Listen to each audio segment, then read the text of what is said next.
Inside a well-lit room, Solon's mentor tells him she has a specific order for him. She reaches out and hands him a sealed document, explaining that this is going to be his next job. The document is official, bearing a detailed crest.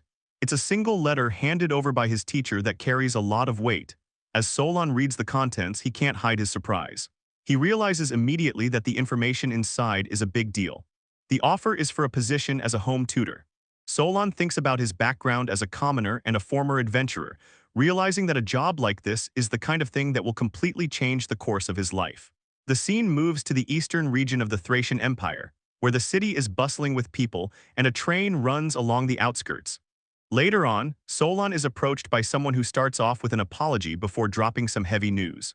The man tells Solon flat out that he's being exiled from the group. Solon is left standing there in total shock, unable to process why this is happening so suddenly. A man named Creon stands by the window, looking back at Solon as the conversation continues. Solon tries to clarify the situation, asking Creon if he's really just being fired. Creon looks at him coldly and confirms that's exactly what's going on. Creon makes it official, telling Solon he's being dismissed from his role as vice captain. To make matters worse, he says that Solon's membership in the entire organization is being revoked as well. Solon looks down as the tension in the room grows. Creon asks if he should go ahead and give him the actual reason why he's being kicked out. Solon doesn't back down and gives a sarcastic smile. He tells Creon it's pretty kind of a big shot holy knight like him to actually explain himself. Just then, a girl interrupts the conversation by stomping her boot hard against the floor to get their attention. The girl, a mage with long dark hair, steps forward and points at Solon. She yells that the reason for his exile is obvious. It's because he's completely useless to the group. Solon closes his eyes and stays quiet as she keeps going, telling him it's already been settled that he's just dead weight.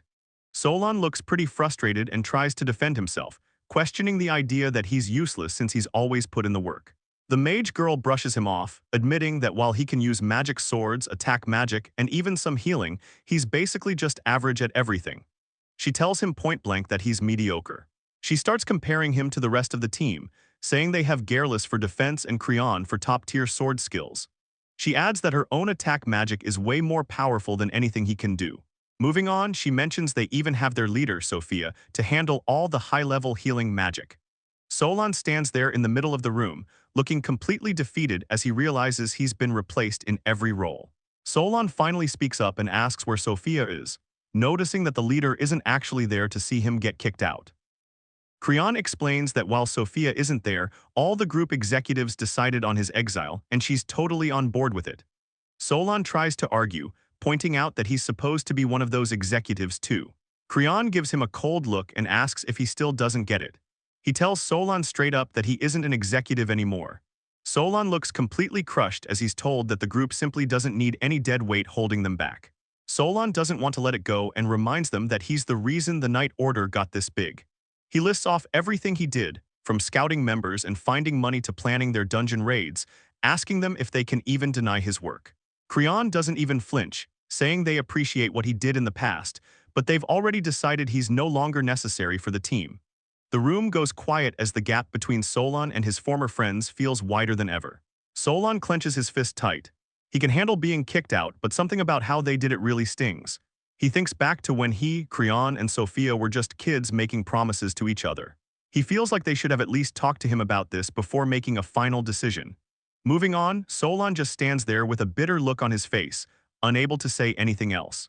In the next scene, Creon puts a hand on Solon's shoulder and dismisses him, basically forcing him to turn around and leave the room for good. The mage girl doesn't even look him in the eye as she coldly tells Solon goodbye. Creon stays quiet for a second before telling Solon to just pack his bags and get out of there immediately. Just as Solon is about to go, a hand reaches out toward him, catching him completely off guard. Creon looks at him and says they should at least have a farewell handshake. He mentions that since they aren't teammates anymore, they should change how they talk to each other, especially since they've been together since their days at magic school. Solon sighs and agrees that they should at least part ways as friends, though he can't help but notice that Creon hasn't changed one bit. The two of them finally lock hands, sealing the end of their partnership with a final shake. Solon gives a small smile and tells Creon that he's really grown strong over the years. As they let go, Creon looks down and admits that his drive came from how weak he used to be back in the day. Creon looks back with a confident smirk, saying things are different now and that the whole country knows how powerful he's become. Creon looks at Solon and says it's finally time for them to wrap things up. He then drops a bombshell, telling Solon that Sophia actually agreed to him being kicked out of the party for his own sake. Solon is completely caught off guard and can't believe what he's hearing. Creon explains that the party is moving on to much more dangerous dungeons now, and claims Sophia was just worried that Solon would end up getting hurt or killed. He tells Solon not to worry about the knights or Sophia anymore, because from now on, he'll be the one taking care of her in every way possible. Solon is confused by the phrasing and asks what he means by taking care of her privately. Creon looks him straight in the eye and reveals that he and Sophia are actually engaged. It turns out rumors about the two of them had been going around the guild for a while, as they had been close for a long time. As Solon walks away, he thinks about how he expected them to at least be honest with him, but instead, he was just being left out of the loop the whole time. Solon lets out a forced smile and says he finally understands how things really are. Solon thinks back to a much happier time when someone was congratulating him.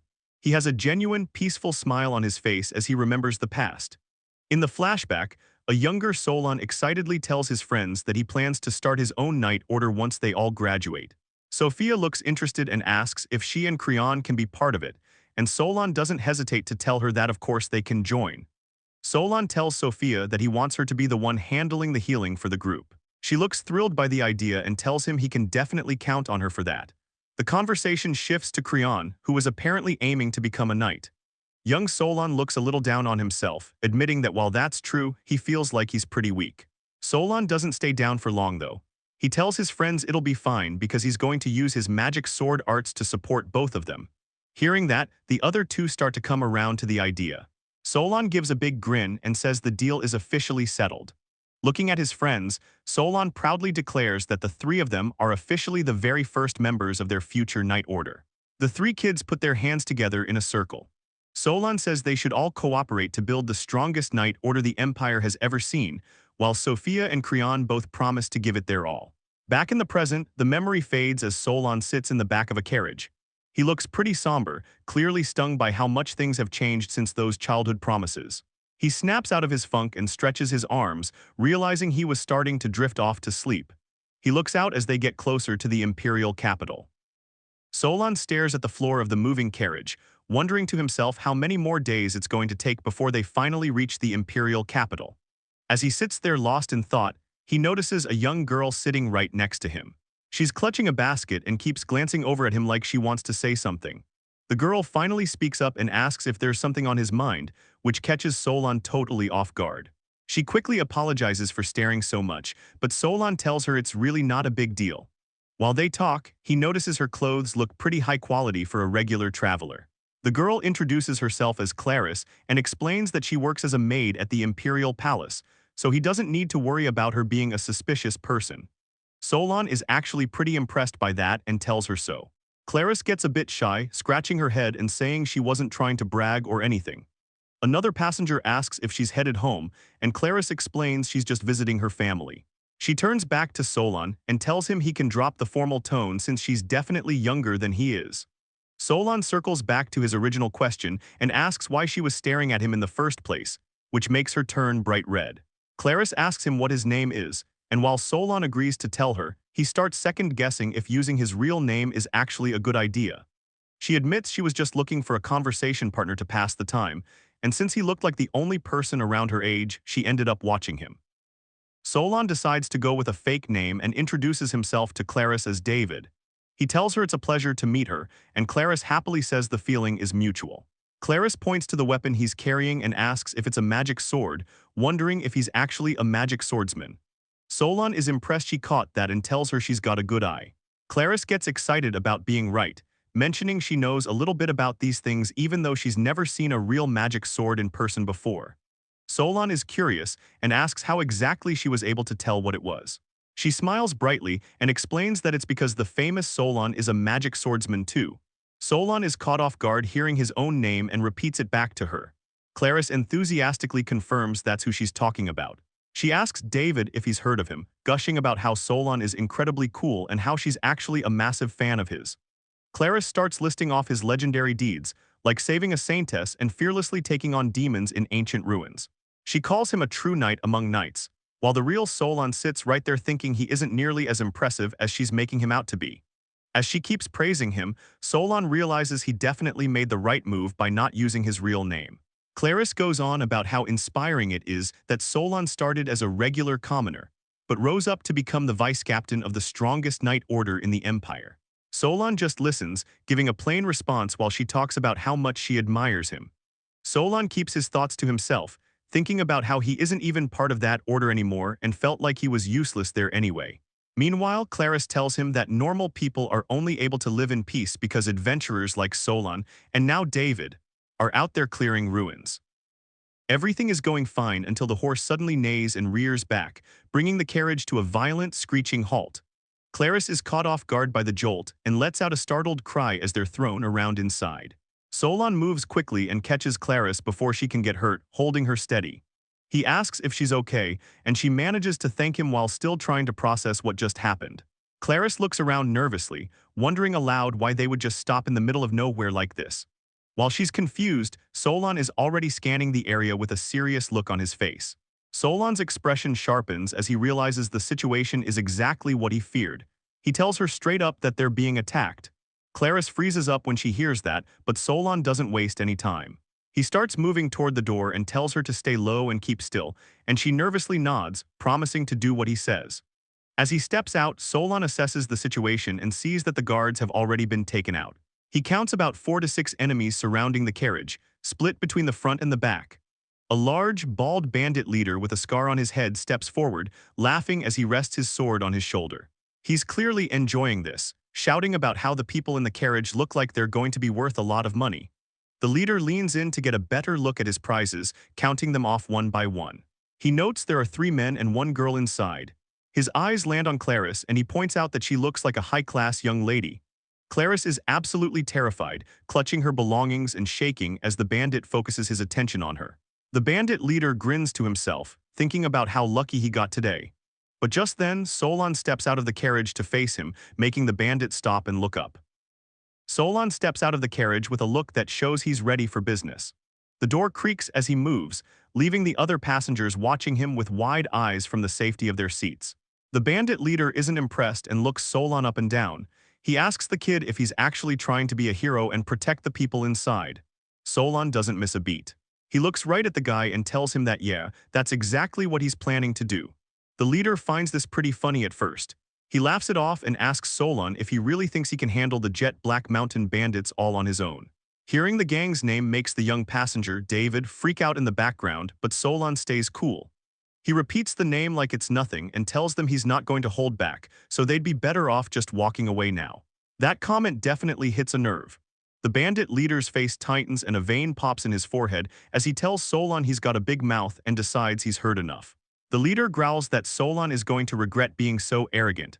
While the guy is talking, Solon just calmly draws his sword, the metal clicking into place. The leader loses his patience and screams at his men to kill Solon. The whole group of bandits lets out a roar and starts charging toward the carriage. David shouts out in fear as the fight begins. Solon doesn't look back, keeping his eyes locked on the enemies closing in. Just as the fight is about to kick off, something stops the bandits in their tracks.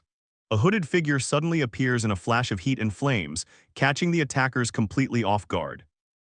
The bandit leader is completely stunned, barely able to process what just happened as the situation flips on him. One of the bandits lets out a scream while the others realize Solon isn't just a regular fighter. He's a magic swordsman. They're starting to panic as he charges forward. The leader tries to keep his cool and yells that flashy tricks won't work on him. He swings his massive blade with everything he's got, promising to crush Solon into the ground. Solon doesn't back down. His blade glows with heat as he eyes the leader, looking for the perfect moment to end the fight. In a flash, Solon closes the gap and drives his sword straight through the bandit leader's chest. The rest of the gang watches in horror as their boss gets taken out, with one of them screaming for the leader in total disbelief. Solon calmly pulls his sword out of the body while the remaining bandits lose it. They curse him out, unable to believe a kid just decimated their strongest guy. As Solon stands there with blood splattered on his face, his cold stare is enough to make the survivors start shaking and stammering in fear. The bandits immediately back off. One of them tells Solon to wait and says he's got money saved up, offering to pay him just to let them live. The guy looks at his friends to make sure they're going to pay up too, and they're all on board. He asks Solon if they can just call the whole thing even and walk away. One of the bandits tries to buy his way out of the situation, desperately asking Solon how much money it'll take to let them go. He even tries to sell it as a great deal for Solon, promising to pay whatever price he names. Solon isn't interested in the money and tells the guy he's got nothing to say to him. Before the bandit can even react, Solon shuts him down for good. With the rest of the bandits taken care of, Solon stands among the bodies with his sword drawn, finally bringing the lopsided fight to an end. As things quiet down, Solon looks pretty somber. He thinks to himself that even though this isn't the first time he's had to kill someone, it doesn't make it any easier. David suddenly calls out to him from the carriage, snapping Solon out of his dark thoughts. Solon asks if everyone is doing okay, and David leans out to tell him that because of his help, nobody has a single scratch on them. ClariS peeks out from the carriage as well, looking a bit shaken but wanting to be useful. She asks if there's anything they can do to help him out. Solon appreciates the offer and tells them to check if the carriage is still in good enough shape to move so they can get out of there. David gives him a quick nod and goes to check the carriage, leaving Solon alone with his thoughts again as he stares at his hand. He looks at his hand and realizes that no matter how many times he does this, he's never going to get used to the feeling of taking a life. David waves from the carriage and calls out to Solon, letting him know that everything is ready for them to head out. Solon gives a short reply acknowledging him. David takes a moment to show his gratitude, thanking Solon for stepping in and saving them from the bandits. Watching from the side, ClariS asks what Solon is up to. David realizes Solon is holding a memorial service for the dead, though he thinks it's a bit much to go that far for a bunch of bandits. Still, David admits that they couldn't just leave the bodies lying there like that, understanding why Solon feels the need to do something. Solon stands alone in the woods over one of the fallen men and begins a quiet prayer. Reaching his hand out, he asks for the soul of the person he just killed to be saved. He knows his prayers probably don't mean much since he's not a priest or anyone holy, but he feels like saying something is better than just walking away. David's voice suddenly cuts through the silence, asking if he's going to be much longer, which catches Solon off guard. Solon quickly apologizes and starts heading back toward the carriage to join the others. As the carriage starts moving again under the night sky, ClariS mentions to David that he actually seems a lot like Solon. Solon gets a bit of a shock when the conversation turns to him. He tries to play it cool, saying it's an honor to be compared to a legendary guy like that. ClariS admits she's never actually met the famous Solon before. Solon just listens, thinking it's pretty funny since he's literally sitting right there, but he keeps his mouth shut. ClariS goes on to say she's sure the real Solon is just as strong and capable as David has been. Solon just gives a nervous laugh and awkwardly agrees with her assessment. He thinks to himself that he's definitely not perfect and can't do everything, but he's just glad they are all okay for the time being. ClariS has a huge smile on her face, saying she's just really happy that they all made it through the bandit attack in one piece. Now that the adrenaline has worn off and she feels safe, ClariS admits she's suddenly feeling completely wiped out. Solon suggests she should catch some sleep because they aren't going to hit the next town until around noon. He hands over a blanket to help her get comfortable, and she decides to take him up on the offer. As she tucks herself in, Solon tells her to have a good night. Just as she's settling in, ClariS calls out to him. Solon looks over and asks her what's on her mind. She takes a second to genuinely thank him for stepping up and protecting them from the bandits. Solon gives a small nod and tells ClariS yeah, as she settles in for the night. He sits there in the quiet carriage, thinking about how getting thanked for protecting someone actually feels pretty good, even if his situation is a mess. His mind drifts back to his old life with the Night Order. He thinks about how he used to be totally focused on keeping Sophia, Creon, and the rest of his comrades safe, but he realizes he's lost the right to be their protector. He looks pretty defeated as he admits to himself that he just doesn't have the power to protect those guys or even fight by their side anymore. He stares off into space, wondering where exactly that leaves him. As the carriage travels under the stars, he starts questioning what he's even supposed to protect from this point forward. Moving on, Solon finally makes it to the Imperial capital. He looks around at the busy streets and thinks about how it's been a long time since he was last in the city. He decides he needs to get moving and take care of a few things first. He stops by a stall and asks the shopkeeper for 4 of the items they have on display. The lady packs them up and hands them over to him. Solon walks off with his purchase, hoping that the people he's visiting haven't changed their tastes since he last saw them. Standing before a massive clock tower in the capital, Solon carries his suitcase and wonders how his old professor is doing these days. He arrives at the Imperial Magic Academy, the place where he, Sophia, and Creon all went to school. Even though he's a commoner, he managed to get an education at this elite spot for nobles. The only reason he got in was thanks to his former employer, a noble who was kind enough to let him attend while he was working as a servant. This school is where the whole group met and became friends, eventually leading them to form their knight order after graduation and fight side by side. Solon walks through the familiar halls and knocks on a door with a heavy lion head knocker. He peeks his head inside the room, excusing himself as he calls out to Professor Lucy. Inside the massive, book-filled office, a woman sitting at a desk looks up from her work, surprised by the visitor. The woman is Professor Lucy, and she gives Solon a warm smile, telling him she's glad he decided to drop by. As she brushes her hair back, she mentions that it's pretty rare for him to show up in the capital so out of the blue like this. She asks him straight up if something happened to bring him back. Solon smiles and tells her it has been a long time. He considers Lucy his true mentor, a legendary magical genius who secured a top teaching position at the academy while she was still just a teenager.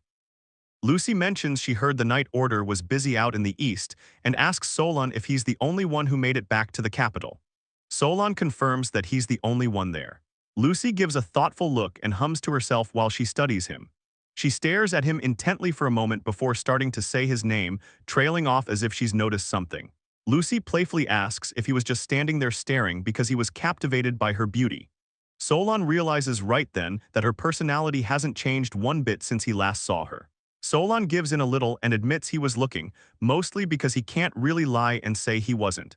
This makes Lucy look incredibly smug as she hides a smile behind her hand. She brags that it's only natural for him to stare since she's such a beauty. Solon just watches her, thinking about how she's exactly the same as she's always been, even though he's long since gotten used to her ego. Lucy points out that back when he was a student, everyone must have been jealous of him for having such a beautiful professor as a mentor. Solon teases her back, reminding her that back then, she was still just a young girl.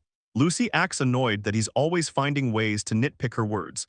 But then she drops the act and asks him how things really went for him during his time at the academy. Solon tells her it was actually a nightmare because he faced a constant storm of resentment from the other students every single day. It got so heated that people were even challenging him to duels, leaving Lucy pretty surprised at how much drama he had to deal with. Solon explains that back then, everyone thought it was weird for him to even be at the academy since he was just a commoner. He admits he wasn't exactly a prodigy with a sword or magic either. Lucy doesn't go easy on him, agreeing that he was always just an average student, and Solon doesn't even try to argue because he knows it's the truth. Lucy tells him there wasn't some complicated, secret reason for her taking him under her wing. This catches Solon off guard, making him look pretty surprised. She gets serious and looks him right in the eye, telling him she chose him as her student for one simple reason: she saw talent in him. She makes it clear that was the only thing that mattered to her. Solon looks down, seemingly unable to accept the compliment. He tells her that he doesn't think he has any talent at all. Lucy shuts that down immediately, telling him he's actually accomplished a lot. She reminds him that he's the one who built the strongest knight order in the Empire, and that his track record is just as impressive as any elite adventurer out there. She asks him if he can't see how great that is. Solon looks pretty depressed as he points out the obvious flaw in her logic. He reminds her that despite everything she just said, he still got kicked out of the very group he helped create. This catches Lucy by surprise, and she asks him exactly what he means by saying he was kicked out. Later, Solon sits on the couch and gives her the full rundown of how everything went south. After hearing the story, Lucy looks down and says it's a real shame it turned out that way. Solon tries to act like it's no big deal, saying it couldn't be helped because the Knight Order just didn't have a use for him anymore. Hearing him say that makes Lucy snap, and she asks him what he's even thinking saying something like that. She starts losing it, yelling that the whole situation is just horrible. She points out how unreasonable it is for them to dump him when he's the one who practically raised that Knight Order himself. Solon just sits there looking completely stunned by how angry she's getting on his behalf. Solon looks at Lucy with a soft smile and thanks her for everything she's said. While they sit over tea, Solon admits he really is just a jack of all trades. He tells her he knows he can't ever be a top-tier powerhouse like Creon, Sophia, or even Lucy herself, and he asks if she doesn't think the same way. Lucy listens to him but doesn't fully agree. She tells him that while he might feel that way, there's more to him than just basic skills. She says she knows for a fact that he has a completely different kind of power hidden inside him. Solon asks if she's just saying all this to try and comfort him because he's feeling down. Lucy offers to take it a step further, telling him she'll give him a hug and pat his head if he wants, but Solon immediately turns her down. Moving on, Lucy asks what his plans are for the future. Solon tells her he's going to stick around the imperial capital for a while, but his first priority is definitely finding a new job. Hearing that, Lucy decides the timing is perfect. She tells him that if he needs work, he should take a look at what she's holding. She hands him a document and Solon looks at it, wondering what she's giving him. Solon scans the paper and sees the job description. He sounds pretty surprised as he asks if she's seriously suggesting he become a tutor. Lucy gives him a confident look and confirms it. She tells him that as his former mentor, she's making this his next official assignment. As Solon looks closer at the document, he notices something big. He sees the official seal of the Imperial family stamped right on it and asks Lucy what's going on, since this isn't just some normal teaching gig. Lucy points at the paper Solon is holding and tells him that everything he needs to know is written right there. She gets specific and tells him that his new job is to be the personal tutor for the 18th princess of the empire, a girl named Fyia. Solon is completely caught off guard by the news, but Lucy just gives him a cute look and tells him he should be grateful to have such a great mentor looking out for him. Lucy explains the background of the request, saying that Princess Fyia looks up to adventurers. The princess has been searching for a magic swordsman with strong morals who uses their power to help those in need, but finding someone who actually fits that mold was proving to be really difficult. Lucy tells him she's finally found the right person for the gig. Solon doesn't deny that he fits the description, but he's still confused as to why a member of the royal family would go out of their way to find someone like him. Solon tries to argue, but Lucy shuts him down immediately. She tells him that regardless of what he thinks, he's actually a perfect fit for a teaching role. She points out that he's actually quite famous throughout the imperial capital, so it's only natural that the princess would have heard stories about him. Solon is still a bit skeptical and asks Lucy how she can be so sure about all of this.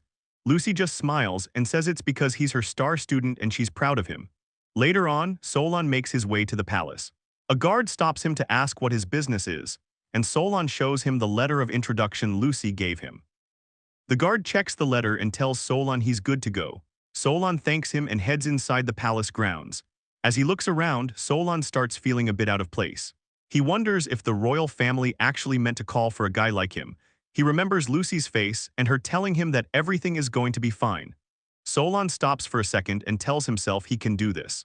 He takes a firm step forward to get his head in the game.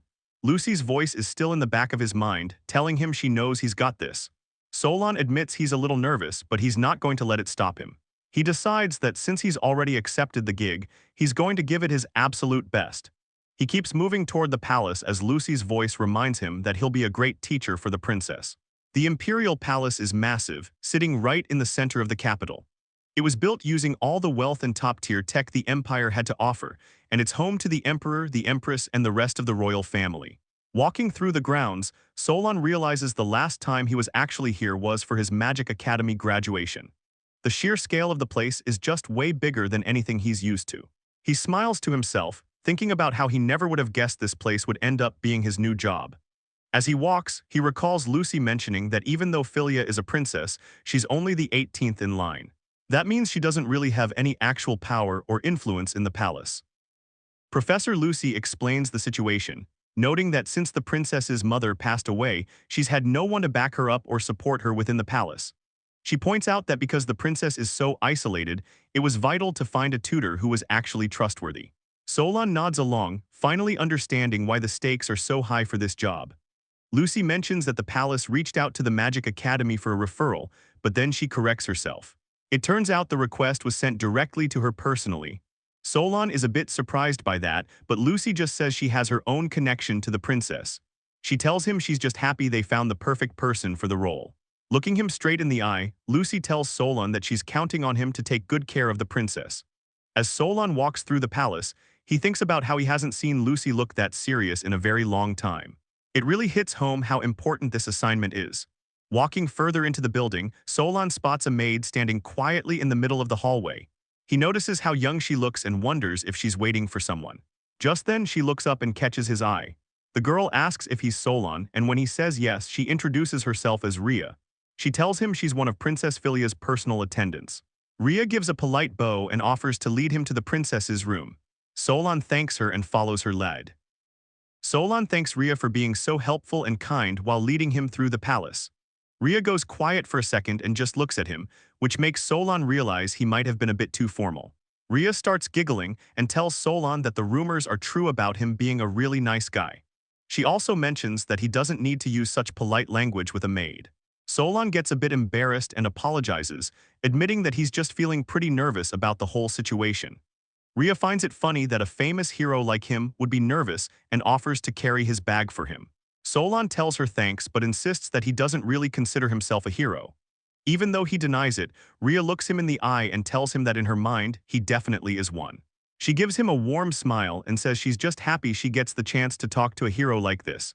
Solon thanks her but looks pretty flustered by all the compliments. Ria starts walking again and tells him to follow her this way. As they're walking, Ria stops and calls his name.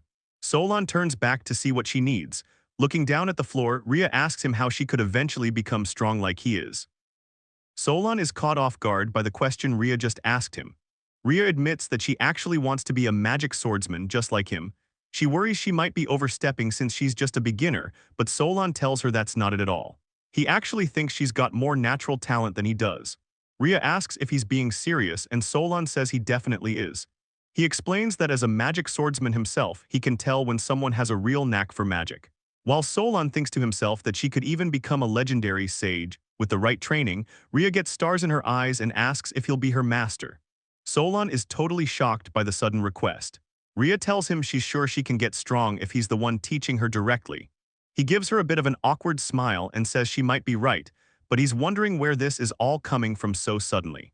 Ria takes it a step further and asks if there's any way he can get her into the Magic Academy. She starts to trail off and gets a bit shy about the huge favor she's asking for. Ria looks down at the ground and says she knows it's probably impossible for someone like her to get in. Solon realizes something and thinks to himself that if Ria actually had the means to get into the academy, she probably wouldn't be working here as a maid. Ria seems to snap out of it and looks back at Solon, trying to move the conversation along. She gives a big smile and apologizes for saying something so weird. She explains she just got a bit too excited and tells him not to pay it any mind. She starts walking again and tells him they're almost at the princess's room, but Solon stops her. He calls out for her to wait, and Ria turns back to see what he wants. Solon looks a bit bashful but says if she's okay with it, he can at least give her some advice or talk things through with her. He adds that since he's going to be teaching the princess anyway, helping her out isn't a problem. Ria's eyes light up at the offer. Ria asks if he's really serious and makes him promise. Solon says yeah, and she starts jumping for joy while thanking him. He just tells her it's really not a big deal. Moving on, Ria is in a great mood and tells him to hurry along to the room. Solon follows behind, wondering if he's going to get in trouble for talking so much on his first day. They finally reach their destination. Ria points to the door and says it's the princess's room, and Solon thanks her for the help. Ria tells Solon to go right in and swings the door open. The sudden click of the handle and the door swinging wide catches Solon completely off guard. Solon is internally losing it because she just barged into the princess's room without even knocking. He panics and tries to stammer out a polite greeting as he steps inside. He follows her into the room, but Ria stops and lets out a confused sound while looking around. The chair by the window is empty, and Ria notices that the person they're looking for isn't there. She starts looking around the area, wondering out loud where Princess Fyia could have gone. But then the mood shifts. Ria looks down and tells Solon she's sorry for lying to him. She begins fiddling with her hair and explains that she really just wanted to find out what kind of person he actually was. The room goes quiet for a second as the maid persona starts to drop away. Ria tells him she's relieved to see he's as kind as she hoped. Solon looks at her in total shock as it finally starts to click, and he begins to ask who she really is. Standing there with a smile, the girl Solon thought was just a helpful maid is revealed to be Princess Fyia herself. Fyia formally introduces herself to Solon and reveals that her real name is indeed Fyia. Solon is visibly shaken as he repeats her name, struggling to process that he's actually standing in front of the princess. He asks for confirmation, and she gives him a simple nod. With a cheerful smile, she tells him that for the most part, she really is the princess of this country. The weight of the situation finally sinks in for Solon as he looks out the window, quietly admitting that things make a lot more sense now. Fyia sits back and explains her little ruse, telling him she really wanted to see who he was when he wasn't trying to impress royalty. She mentions how people usually get all stiff and nervous around her, and she assumed he would be the same. Solon admits that anyone in their right mind would be nervous in this spot, but Fyia tells him she quickly realized her worries were for nothing. She continues, saying that despite how strong he is, he doesn't act arrogant at all. She can tell he's actually a very humble and kind person, even better than the rumors she'd heard. Solon gets a bit flustered and tries to tell her he's not actually that great of a guy, but he suddenly stops mid-sentence when he sees her move. Fyia has a sudden realization and starts to panic.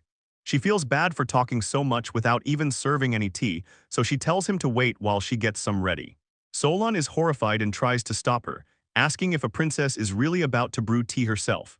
Fyia just looks back at him and asks if that's supposed to be a problem, seemingly fine with continuing her maid act. Solon watches the tea being poured, looking pretty stressed out.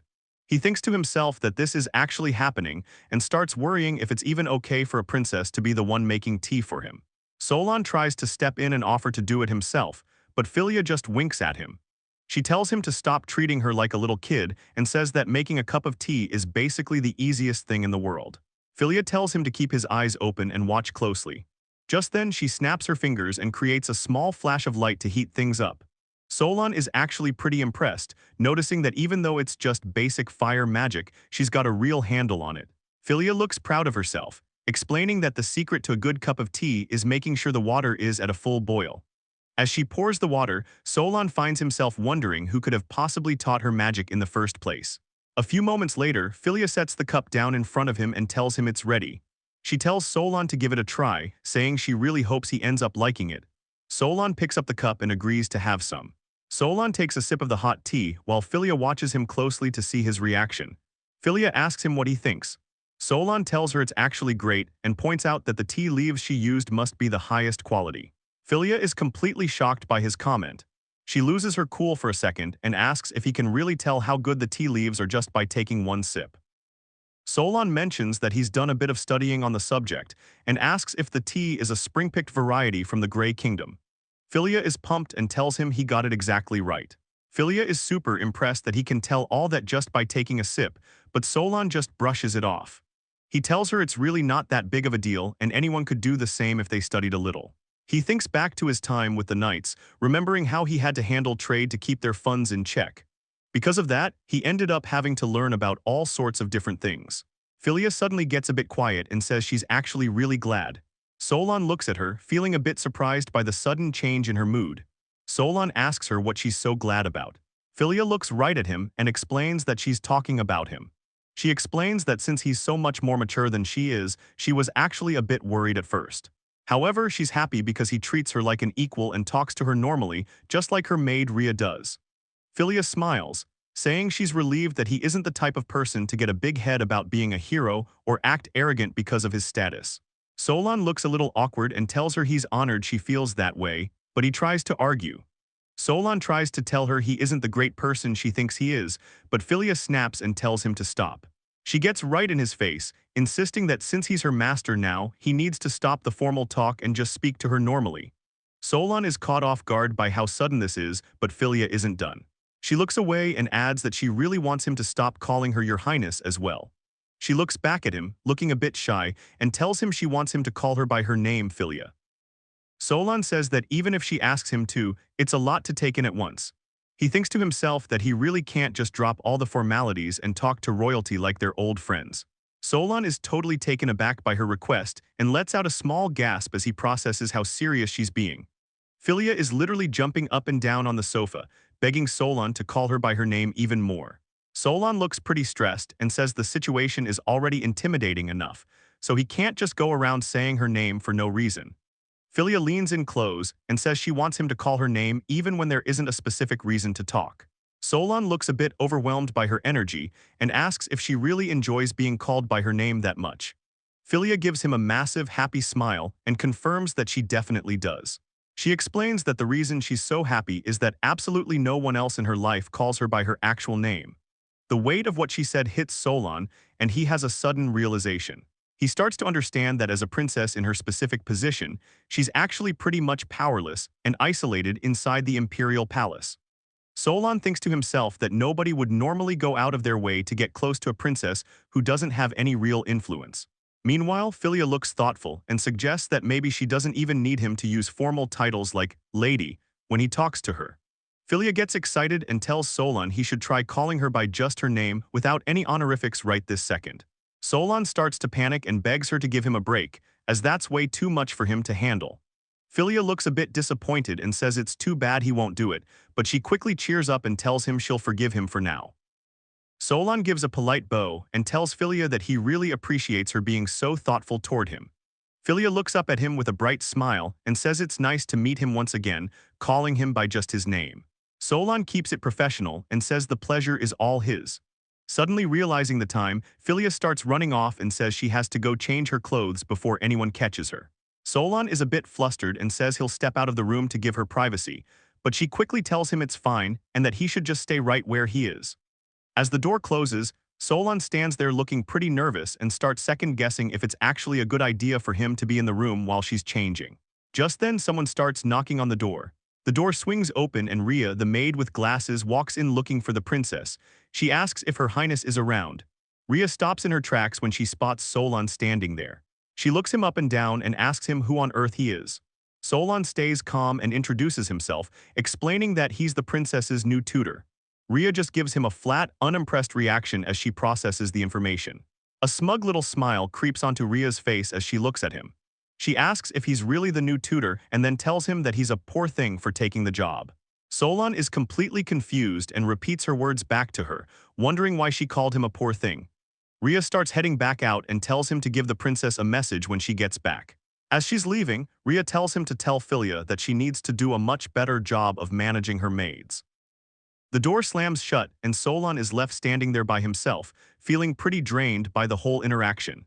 He starts thinking back to what Professor Lucy told him and realizes she was right.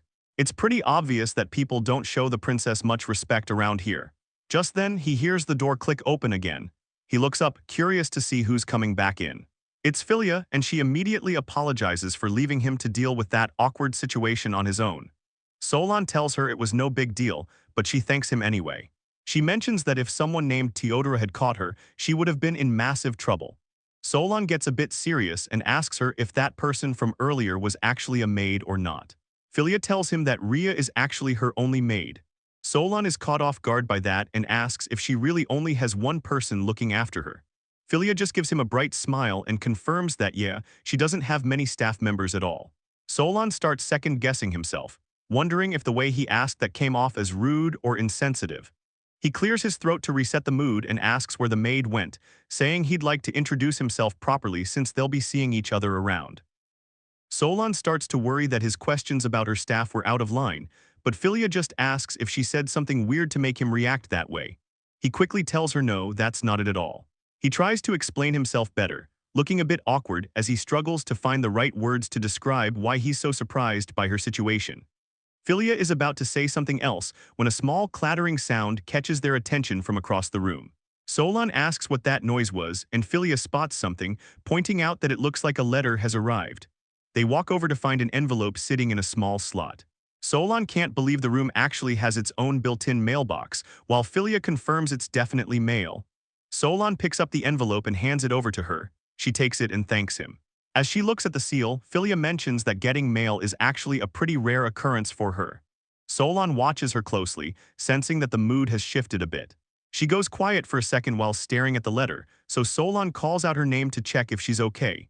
Fyia takes a breath and looks at him, finally deciding to be open about what's really going on. She looks Solon right in the eyes and tells him the truth. Her maid is actually missing right now, which is why she's all alone. Solon looks completely blindsided by what Fyia just told him. He's so caught off guard that he can barely process the news. Fyia explains that while her maid is a kind and serious person, she's also pretty unreliable and tends to mess things up. Because of that, Fyia says there's no way the girl would have just headed back to her family home without saying a word to anyone. Solon listens intently as Philia's expression turns even more somber. She finishes by pointing out the simple, harsh reality that the girl has vanished. Fyia looks down at the ground, appearing small and discouraged as she confirms that her maid is really gone. She mentions that's exactly why she felt like something was wrong with the whole situation. She looks down at the letter they just found and starts to read what's written inside. The letter is a ransom note stating that they've taken her maid, ClariS, captive. It gives a blunt ultimatum, telling Fyia that if she wants the girl to live, she has to come and get her back all by herself. The second Solon hears the name ClariS, he looks totally shocked. The name clearly means something to him and he starts to look a bit stressed. Trying to be sure, Solon asks Fyia what the girl actually looks like. Fyia describes her as a small, cute girl with flaxen hair who is just a little bit taller than she is. Solon thinks back to the girl he met on the carriage and realizes the descriptions match perfectly. He's convinced that the maid who was kidnapped is definitely the same girl he talked to before. Fyia notices him spacing out and calls his name to get his attention. Solon quickly plays it off like it's nothing, but then tells her they need to stop wasting time and contact the guards right away. Fyia looks completely stunned the moment Solon brings up getting the guards involved. She tells him to wait and shouts that the guards here are no good. She seems totally panicked by the idea of reporting this to the palace security. Solon is caught off guard by her sudden outburst and can't quite believe what he's hearing. Solon asks her why she's so against the idea, but then it hits him. He remembers that the ransom letter didn't have an address or name on it. The realization is heavy. Since the letter was delivered directly to her room without being opened by anyone else, it means the kidnapper has to be someone working inside the Imperial Palace. Fyia grips her sleeve tightly and admits that she can't trust a single person in the palace. She says she has no clue who is actually an ally and who is an enemy. She looks devastated as she explains that ClariS was the only person she felt she could actually trust. Solon realizes the kidnappers are definitely targeting Fyia herself, and while he knows giving up on the maid is technically an option to keep the princess safe, he can't bring himself to suggest it. Solon puts on a kind smile and asks Fyia if she thinks she can trust him. Fyia just stares at him, completely confused by the question. Solon knows how it looks and points out that he's just a guy she met for the first time today. Fyia looks at Solon and tells him that since she was the one who personally called for him to be her mentor, there's no way she doesn't trust him. Solon is visibly relieved and says he's glad to hear that. Solon tells her to leave everything to him for the rest of the day. Fyia looks at him, softly saying his name as she starts to feel a sense of security. She clutches her chest and asks if he will really be able to save her and bring ClariS back safely. Solon bows deeply with his hand over his heart, telling her that he came to this palace to serve as both her mentor and her subject. He explains that it's a subject's duty to protect their lord and a mentor's job to guide their student. Solon sees how upset she is and tells her to stop looking so sad. He says he's sure ClariS would tell her the exact same thing if she were there. Fyia takes a moment to compose herself and gives a firm nod, looking much more determined than before. Now that they've reached an understanding, Solon says they should start getting ready as soon as possible. Fyia quickly agrees. Fyia points out that her current dress is way too flashy and would stand out, so she decides to go change back into her maid uniform. Solon acknowledges her, and she mentions there's one more thing she needs to check on as she heads toward the door. As she's leaving, Solon remembers something important and calls out to her. Fyia stops and asks him what's up. Solon looks serious and asks her if she has any idea why someone would be targeting her in the first place. Fyia looks down, her hand trembling against her chest. She admits she has an idea of why she's being targeted, but she hesitates, unable to find the right words to explain it. Solon picks up on her hesitation and realizes she isn't in a position to talk about the details. He quickly steps in and tells her she doesn't need to say anything more. He explains that helping her is the top priority right now, regardless of the reasons behind the attack. He even apologizes for prying into her personal business. Fyia clutches her skirt and softly thanks him for being so understanding. Once Fyia leaves to change, Solon lets out a heavy sigh. He's standing alone in the room, thinking about how his simple tutoring job has turned into a total mess. Despite the stress, his expression sharpens. He knows exactly what's at stake and tells himself that failure isn't an option. He starts weighing his options for backup. He wishes he could call someone for help, but Professor Lucy is out of the capital today. He also knows there's no way he can involve the Night Order in this. Solon sits down on the couch to think through his strategy. He knows the outcome of the rescue mission is going to depend on how many enemies he has to deal with at once. He studies the map of the meeting spot and notices the area has a wide field of vision. Based on the location, he figures they probably won't bring a massive group with them. He puts his head in his hands for a second, thinking about how insane his very first day on the job is turning out to be. Sitting alone in the quiet study, Solon takes a deep breath to calm his nerves. He tells himself it's time to lock in and stay focused for what's coming next. Fyia looks down, her hand clutching her chest as she apologizes to Solon for the trouble she's caused. Solon keeps things professional and asks her directly if she has any clue why these people are coming after her. Fyia looks completely torn and starts to explain that it's probably because of who she is, but she can't quite bring herself to finish the sentence. She takes a shaky breath to steady herself, and Solon gently calls out her name to check if she's doing okay. They arrive near the meeting point in a dark alleyway. Solon points out that the spot is just around the next corner and suggests they split up now to stay under the radar. Fyia looks pretty nervous about the whole thing, but she gives him a small nod to show she understands the plan. Noticing her tension, Solon looks at her and asks if she's feeling scared about what's about to happen. Fyia tries to act tough, insisting that she isn't a little kid and that she isn't scared at all. Even though she's talking a big game, Solon can feel her hand trembling as she grips his sleeve, making it pretty obvious how she really feels. Solon gives her a reassuring smile and tells her it's time to move. He promises her they're going to get ClariS back no matter what. Fyia is visibly sweating and looks incredibly tense as she gets ready to face the bandits. It's 2 a.m. as she walks toward the meeting spot alone. She goes over the plan in her head, remembering that Solon is going to stay hidden and keep the talk going so he can figure out exactly how many people they're dealing with. She knows she has to stay calm and dig for information without making the kidnappers snap. She takes a deep breath and tries to convince herself that everything is going to be okay. As she walks further into the alley, she looks back at Solon. She's holding on to the belief that if things go south, he'll definitely be there to save her. Suddenly, a voice rings out through the darkness, wishing her a good evening and calling her princess. Fyia jumps, completely caught off guard by the sudden greeting. She hears the sound of footsteps and quickly looks over her shoulder toward the noise. She stares intensely at a dark doorway nearby, waiting to see who is coming out to meet her. A figure starts walking out of the shadows, remarking that they didn't actually expect the princess to show up in person for this. A woman smirks, admitting that she might have underestimated the princess's resolve a little bit. Teodora steps fully into the light with two men flanking her. She tells Fyia that while her showing up is a surprise, it doesn't actually change what's about to happen. Solon's eyes go wide as he gets a good look at the person standing in front of Fyia. He realizes right away that he actually knows who this is. It hits him that Fyia was right to be scared. This confirms his suspicion that the person behind all of this is an insider from the Imperial Palace. Fyia confronts Teodora, calling her out as the person who left the threatening letter. Teodora doesn't even try to hide it, and just says it would have been a lot easier for everyone if the princess had just called the guards like a normal person. Ignoring the attitude, Filia's first priority is ClariS. She frantically asks if the maid is okay. Teodora just smirks, telling her that the girl doesn't have a single scratch on her. She casually claims that they aren't actually villains. She goes on to call ClariS a pretty useless maid, but says they have no reason to hurt her for no reason. Behind them, ClariS is seen tied to a chair, looking totally defeated. Teodora stands between her two guards and tells Fyia that their actual goal isn't something as simple as hurting people or kidnapping for the sake of it. She drops the real bombshell, saying their only wish is for a disgusting creature like the princess to just vanish from the world. Watching from the shadows, Solon is completely lost.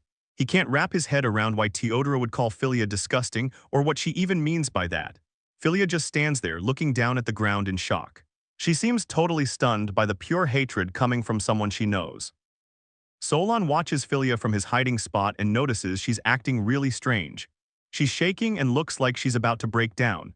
Teodora smirks and says the name Princess Fyia with total disgust. She tells the girl that just hearing her called that makes her skin crawl. She keeps going, saying she's disappointed in the imperial family's choices. She claims that plenty of people at the palace already know about the tainted blood Fyia is carrying. Fyia starts to lose it, crying and trying to argue that it's not true. She tries to defend her father, saying the emperor would never, but she can barely get the words out.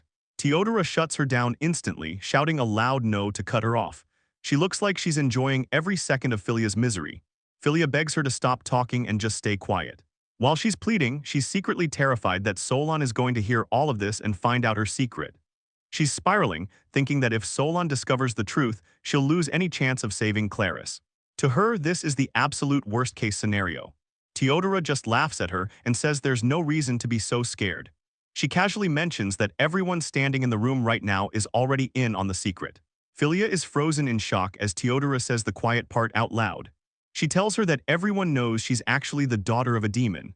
As Fyia looks like she wants to bolt, Teodora asks if she finally gets why people are out to get her. Fyia looks down, looking completely defeated. She quietly admits that while there's some truth to the rumors, she's clearly having a hard time saying it out loud. Hidden nearby, Solon finally puts the pieces together. He realizes that this secret, the demon bloodline, is exactly what Fyia has been so desperate to hide from everyone.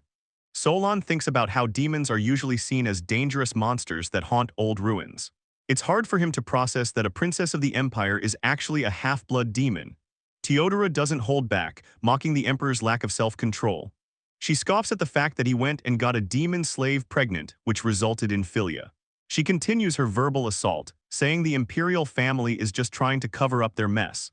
According to her, if they actually cared about the secret, they should have just killed Fyia the second she was born. Teodora leans in with a nasty look and asks Fyia if she doesn't think that makes sense.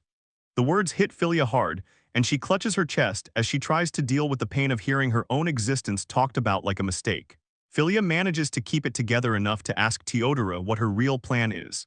She says that if Teodora just wanted her dead, she wouldn't have gone through the trouble of calling her out to this specific spot.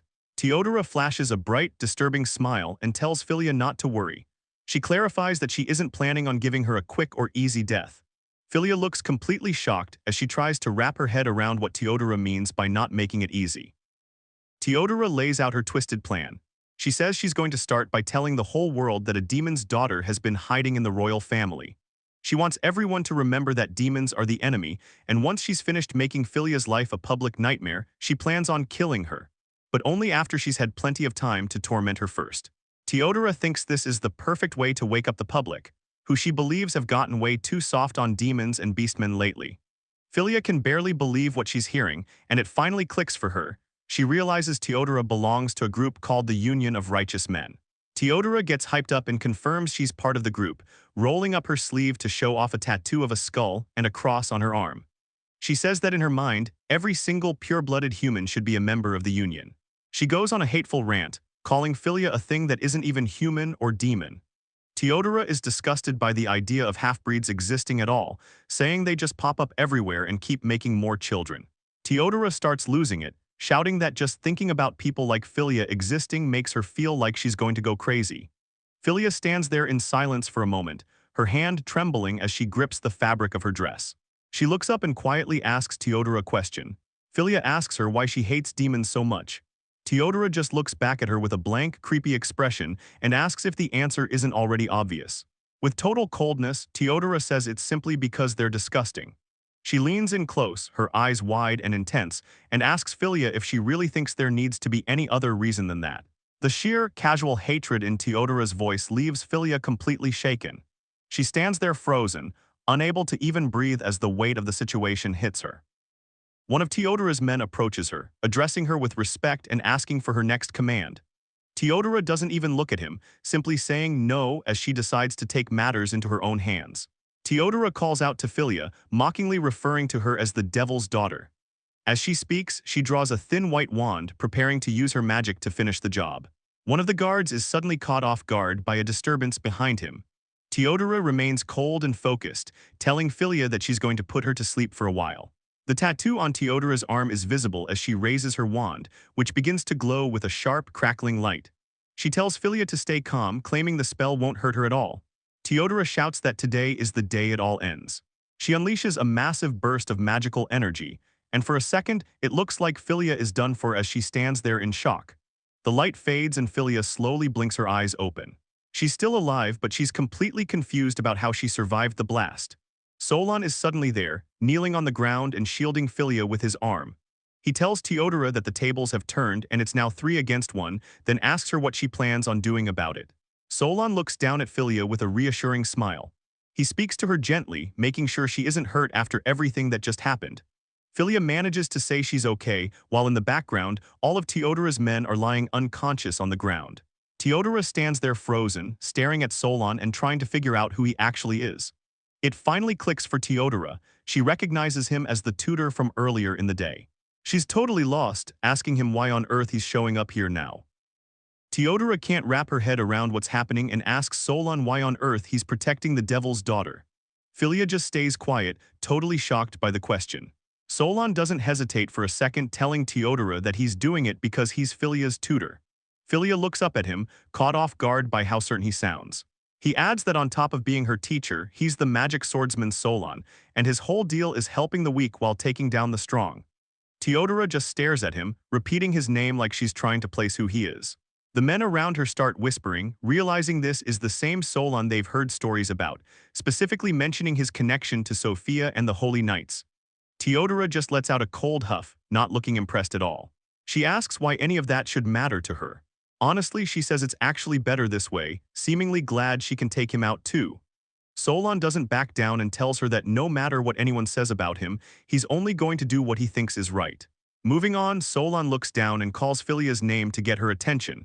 He tells her to lift her head up and stand tall. He wants her to stop looking so defeated. Even though her legs are shaking like crazy, Solon points out that she came here knowing exactly how dangerous it was just to help ClariS. He tells her that makes her an incredibly brave person. Solon finishes by saying he's actually happy to be serving someone like her. Hearing that, Fyia gets completely choked up, looking like she's about to cry from relief. Fyia looks pretty torn up as she apologizes to Solon. She admits she stayed quiet about the fact that people call her the Devil's Daughter, but Solon immediately shuts that down, telling her there's no need for an apology. He gives her a confident look and says that whatever her title is, it doesn't change the fact that she's his student. Hearing that, a smile finally breaks across Fyllia's face. She thanks him, thinking to herself that he really hasn't changed at all. Moving on, Fyia stands her ground and looks more determined than ever. She calls out to Solon and tells him to bring her victory, saying she's going to keep putting all her trust in him. Solon just gives a sharp, confident smirk. He realizes that as her teacher, he really has to step up and set a good example here. Solon turns toward the threat and promises Fyia that he'll definitely bring her a win. He tells her to just watch, because he's about to deliver the exact ending she wants to see. On the other side, Teodora's guys are just laughing, clearly not taking him seriously as they get ready to move in. Teodora starts mocking him, calling him a commoner playing at being a knight who clearly can't think straight.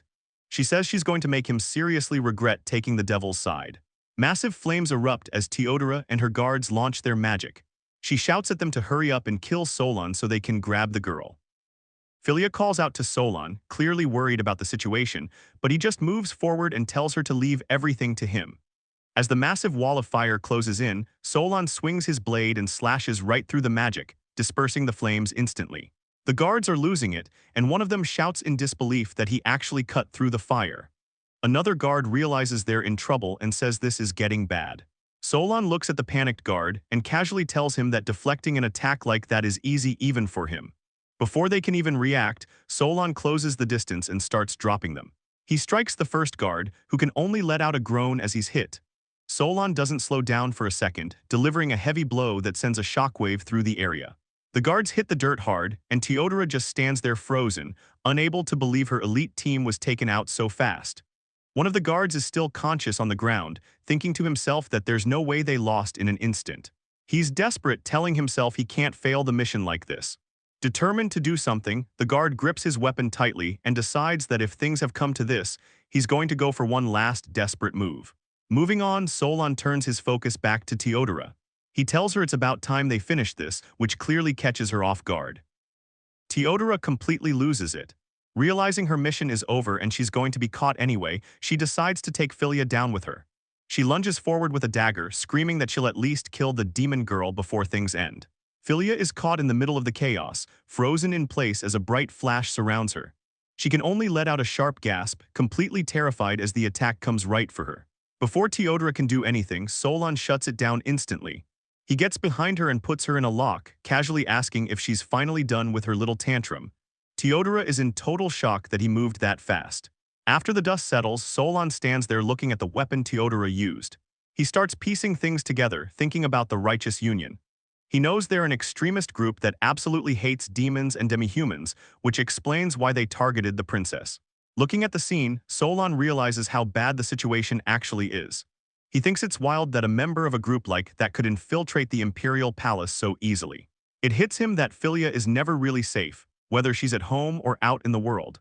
Solon's expression gets serious as he stares at the dagger. He admits to himself that he thought this was going to be a simple tutor gig, but he realizes now he has to change his whole mindset if he's going to keep the princess alive. Moving on, Solon turns his attention back to Fyia and calls her name. The sudden sound of his voice makes the princess jump, clearly still on edge from everything that just happened. Solon walks over to her while the elite guards stay tied up in a heap in the background. He calmly asks if she's hurt anywhere, and Fyia can barely find her voice to respond. Fyia clutches her dress and looks down at the ground, still shaking a bit. She gives a quiet reply telling him that she's fine and didn't get hurt. Even though she says she's okay, Fyia looks up at Solon with a concerned face. She asks him if he wasn't scared at all, seeing how casually he handled the whole life-or-death situation. Solon is caught off guard when Fyia suddenly reaches out and grabs a handful of his coat. She looks down, giving a quiet confirmation that she's finally listening to him. Holding on tight, Fyia finally lets her guard down. She admits to Solon that the whole experience was terrifying, repeating just how scared she actually was. Solon gives her a soft, understanding smile. He doesn't judge her for it and simply agrees, telling her that he's sure it was a lot to handle. To make her feel better, Solon makes a confession of his own. He puts his hand over hers and tells her that, honestly, he's still afraid of fighting even to this day. Fyia looks up at him in total shock, unable to believe someone as strong as him feels that way. She asks if he really gets scared too, and he tells her that of course he does. He looks her in the eye and tells her that because everyone gets scared, she doesn't have to force herself to act tough or pretend like she's fine when she isn't. Fyia asks if it's really okay for her to be vulnerable like that, and Solon reassures her that it is. He then changes the subject, asking her one more time to make sure she isn't actually hurt anywhere. Suddenly, Fyia leans in close, catching Solon completely by surprise. He starts to blush and stammers her name, totally flustered by how close she's getting. Fyia pulls him into a hug, a few tears of relief finally hitting her eyes. She smiles and tells him that she really wants to grow up to be just like him. She explains that even if she's scared, she wants to be strong enough to fight for the people she loves. She's tired of being the girl who just shakes and does nothing, and she's wanted to be a protector like him ever since he first started teaching her magic. Solon is clearly moved by Filia's words. As he looks at her, he thinks about how she's only 14 years old, yet she's already found the kind of resolve most adults struggle with. Fyia keeps holding on to him, finally letting a smile break through the tears. She thanks him for everything and tells him how much she appreciates him protecting her.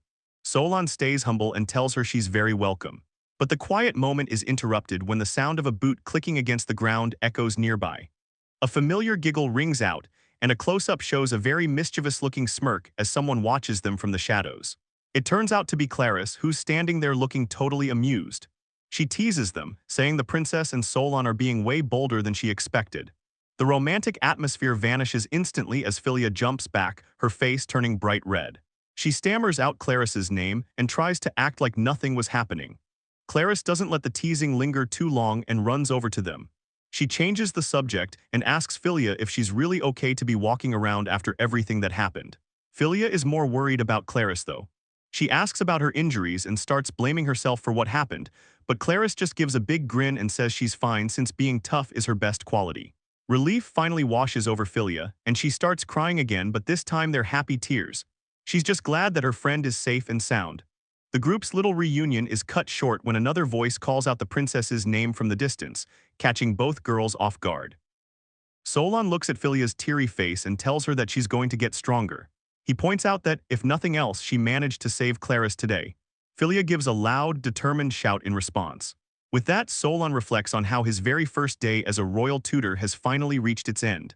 The aftermath of the chaos begins. Teodora and the rest of the kidnapping crew are taken into custody, along with over 100 guards tied to the so-called Justice Union. Even though it's a massive bust, the story is kept completely out of the newspapers. The whole mess is handled behind closed doors to keep the secret of Filia's birth from getting out. It turns out the cover-up isn't really for Filia's sake, but to make sure the Emperor doesn't lose any of his standing or authority. Later on, Solon is sitting quietly by himself at a table. He thinks about how things have finally calmed down for the time being. He starts looking back at everything that happened during the fight. He realizes that if Fyia hadn't stepped up and stalled for time, he never would have been able to reach ClariS and save her. In a flashback to the carriage, ClariS is seen asking David what's happening, but Solon quickly signals for her to keep it down so they can maintain their plan. Solon thinks about Filia's bravery. Even though she's a princess, she's still just a 14-year-old girl, and there's no way she wasn't scared out of her mind. He's impressed by how much she trusted him and stayed focused on her part of the plan. He's glad he was able to protect both girls this time around, but looking out the window, he starts to feel the pressure. He wonders if he's actually going to be able to keep them safe as things move forward. He remembers Professor Lucy telling him he'd be a great teacher for the princess. As he sits there, something suddenly crosses his mind, making him stop and think. Solon starts thinking back to his old mentor. He wonders if Professor Lucy actually knows about the secret surrounding Filia's birth. He starts questioning how the two of them even met in the first place. While he's lost in thought, ClariS suddenly calls out his name to get his attention. Solon looks over at her as she approaches with a big smile. She tells him he looks exhausted from being up all night and offers to brew him some tea to help him relax. Solon thanks her but mentions that Fyia already made some for him, so he's doing okay. He then asks if the princess is taking a break. ClariS confirms that Fyia is currently tucked away in the bedroom, fast asleep. It turns out that after Fyia made the tea and they talked for a while, she just crashed. Solon notes that she was pushing herself all through the night and probably got completely worn out after the officials spent so much time questioning her. Hearing that she's resting makes Solon feel a lot better, and he lets out a quiet sigh of relief. ClariS looks toward the sleeping princess and mentions that Fyia usually has a hard time sleeping, so she's really happy to see her finally getting some rest. ClariS thinks the princess was finally able to relax because she felt safe. Solon agrees, saying it's definitely because ClariS made it back in one piece. ClariS just giggles and tells him that's not quite what she meant. Solon stands there looking completely lost, having no idea what he's missing. ClariS explains to Solon that the only reason the princess was finally able to relax and sleep is because he is there with them. Solon is caught off guard by the comment, looking a bit surprised as he sits by the window. ClariS gets a bit serious and looks down, admitting that she realizes she isn't strong enough to protect Princess Fyia when things get dangerous. She feels bad about it, saying she feels like she was just a burden during the recent trouble. She brightens up a bit and mentions how shocked she was yesterday, mostly because she never expected David to show up and save them. Solon starts to sweat, feeling awkward because she still has no idea that David was actually him in disguise. Solon tries to apologize for the whole situation, explaining that since he'd just been kicked out of his old group and people were watching, he felt he had to hide his identity. ClariS won't hear it though, telling him not to apologize because she's just happy she got the chance to meet him. ClariS starts thinking about his past and says it's honestly weird that he was ever exiled in the first place given how strong he is. She asks him if the leaders of his old group were just jealous of his talent. Solon just laughs it off and tells her that definitely wasn't the case, though ClariS still looks a bit skeptical about his humble answer. Solon reflects on how top-tier adventuring parties work. Unlike the army, these small groups need every single person to be a specialist performing at an elite level. If someone can't keep up with that high standard, getting cut from the team is just part of the business. He remembers what Creon and Sophia told him when they let him go. They claimed they were actually worried he was going to get himself killed because he wasn't at their level anymore. His mind goes back even further to when the three of them first started their group. He recalls a specific time when they let a young girl join their ranks even though she didn't have the skills to back it up. That experience changed everything for them. They promised each other they would never make a mistake like that again, and since then, the three of them have stayed incredibly strict about their standards for the group. Solon takes a second to reflect on his past. He realizes that if he were in the shoes of his former party leaders, he probably would have made the exact same decision to let someone go who couldn't keep up with the group's elite standards. Just as the mood gets heavy, ClariS speaks up and cuts through his thoughts. Solon is a bit startled and looks over at her as she changes the subject. She tells him that even if the high-ranking knights don't see his value, it doesn't matter to her. To both her and Princess Fyia, he is the hero who saved their lives when things looked grim. With a big smile, she thanks him properly. She makes sure he knows how much it means to her that he stepped up to save her twice now. Solon turns it around and tells her that he's actually the one who should be saying thank you. The comment catches ClariS off guard, and she gets all flustered, wondering why he would be thanking her. Seeing her reaction makes Solon smile. He realizes he's right and that there's no reason for him to be sitting around feeling insecure about his place anymore. He stands up and reaches out his hand to her. He says that since they're going to be colleagues from here on out, he's looking forward to working with her and asks her to look after him. ClariS doesn't hesitate for a second. She happily agrees and takes his hand, sealing their new partnership with a firm handshake. Watching her blush and act all shy makes Solon realize something important. He knows he needs to keep getting stronger, not just for himself, but to protect the people who are actually putting their trust in him. Moving on, ClariS gets back to business and offers to give him a tour of the facilities. She says she'll show him how everything in the room works, and Solon tells her he'd really appreciate the help. ClariS takes charge and tells Solon to leave everything to her as she leads the way. Solon follows her, ready to see the rest of the place. In the next scene, a newspaper called Daily Discourse shows some heavy news. It reports that a revolutionary group called the July Party has assassinated the Interior Minister.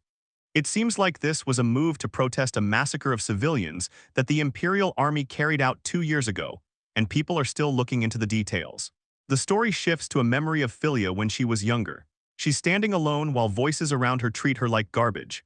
They tell her to quit dawdling and call her a useless princess, even asking if she wants to get hit again. All the poor girl can do is keep apologizing.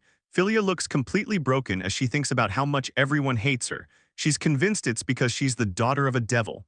She walks down a long, empty hallway, holding onto a tiny bit of hope.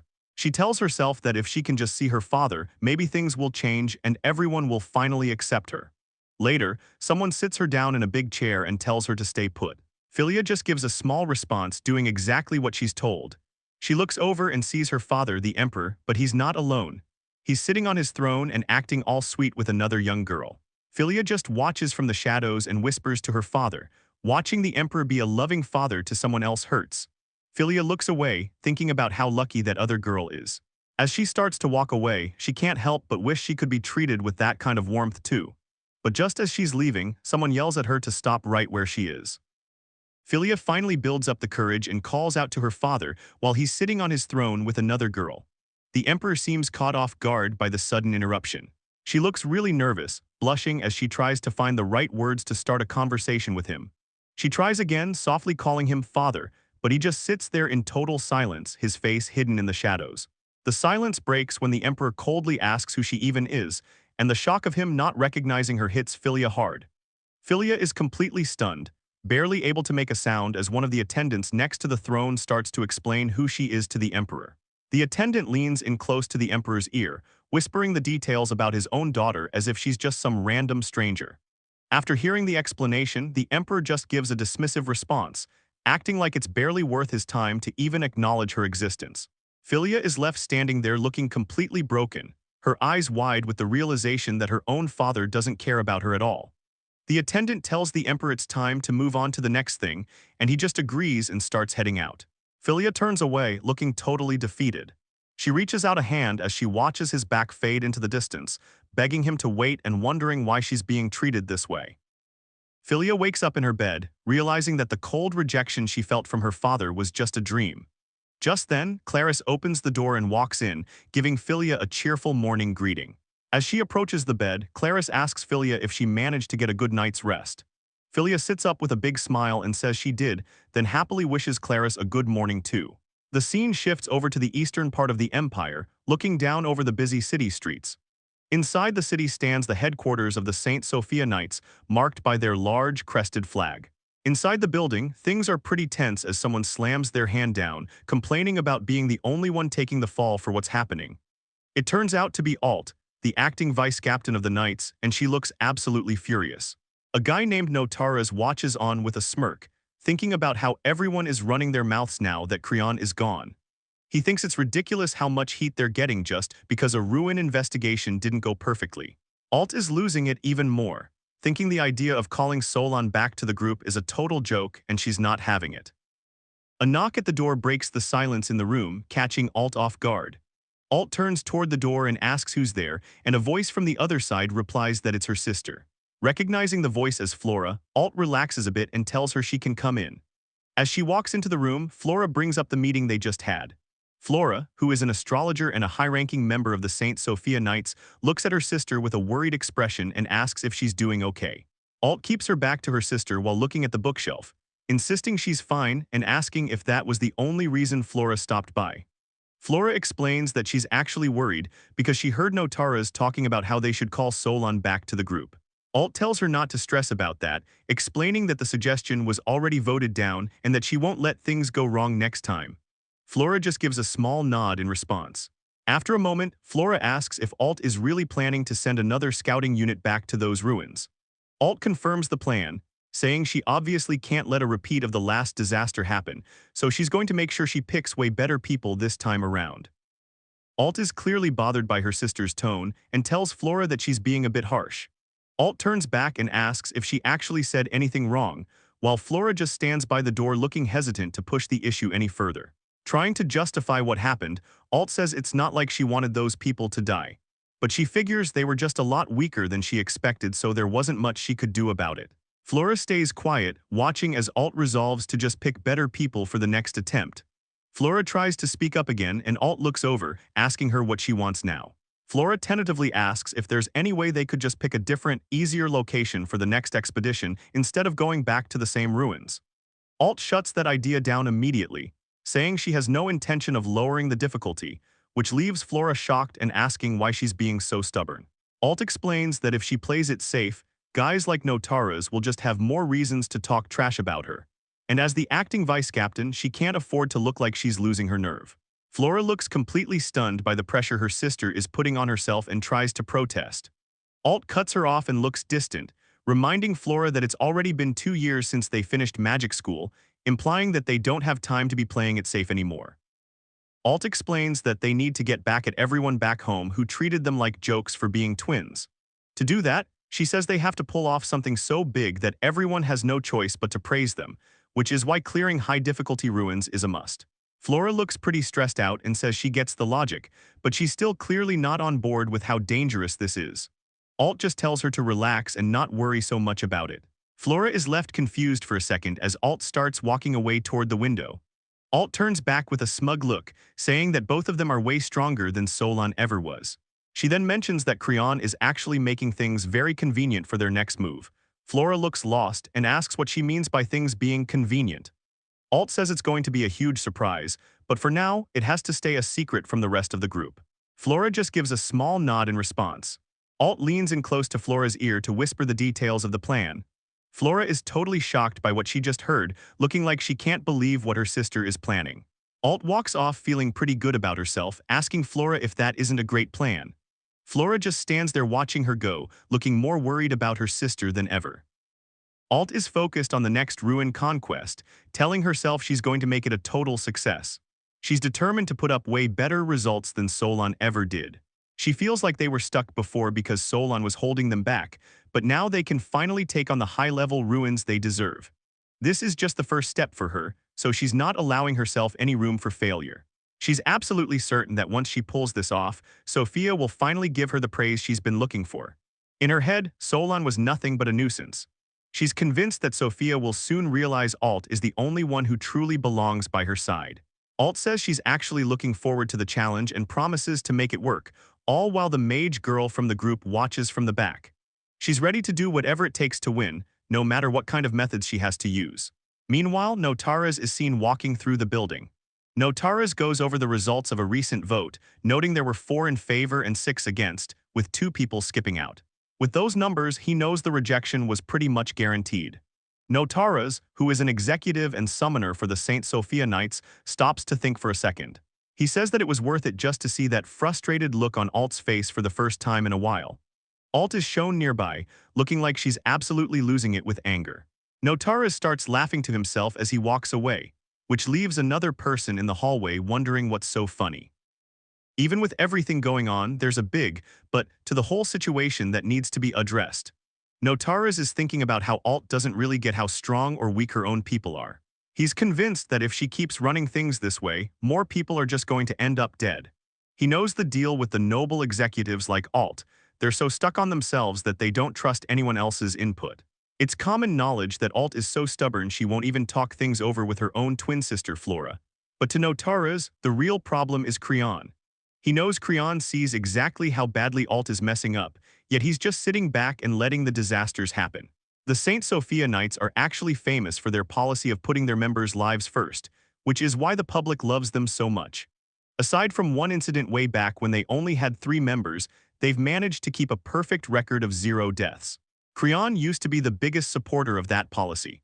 So it's weird to Notaras that he hasn't said a single word about the team getting wiped out under Alt's command. Once Solon was kicked out, Alt got bumped up to vice captain, and Creon basically handed her the keys to the kingdom. Notaras is also getting a bad feeling because Creon hasn't even been hanging around the headquarters much lately. It turns out Solon, Creon, and Sophia were the original 3 who founded the order.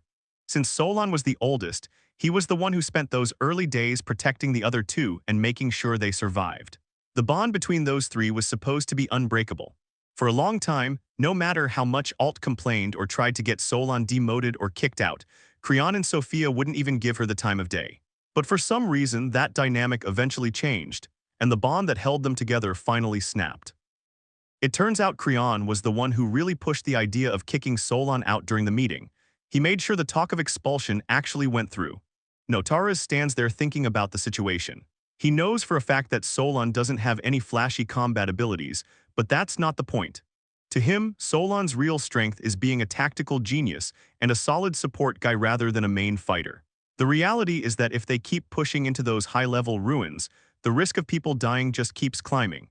Since the Knights started only valuing raw power, it was basically a given that Solon would eventually be stripped of his vice-captain title.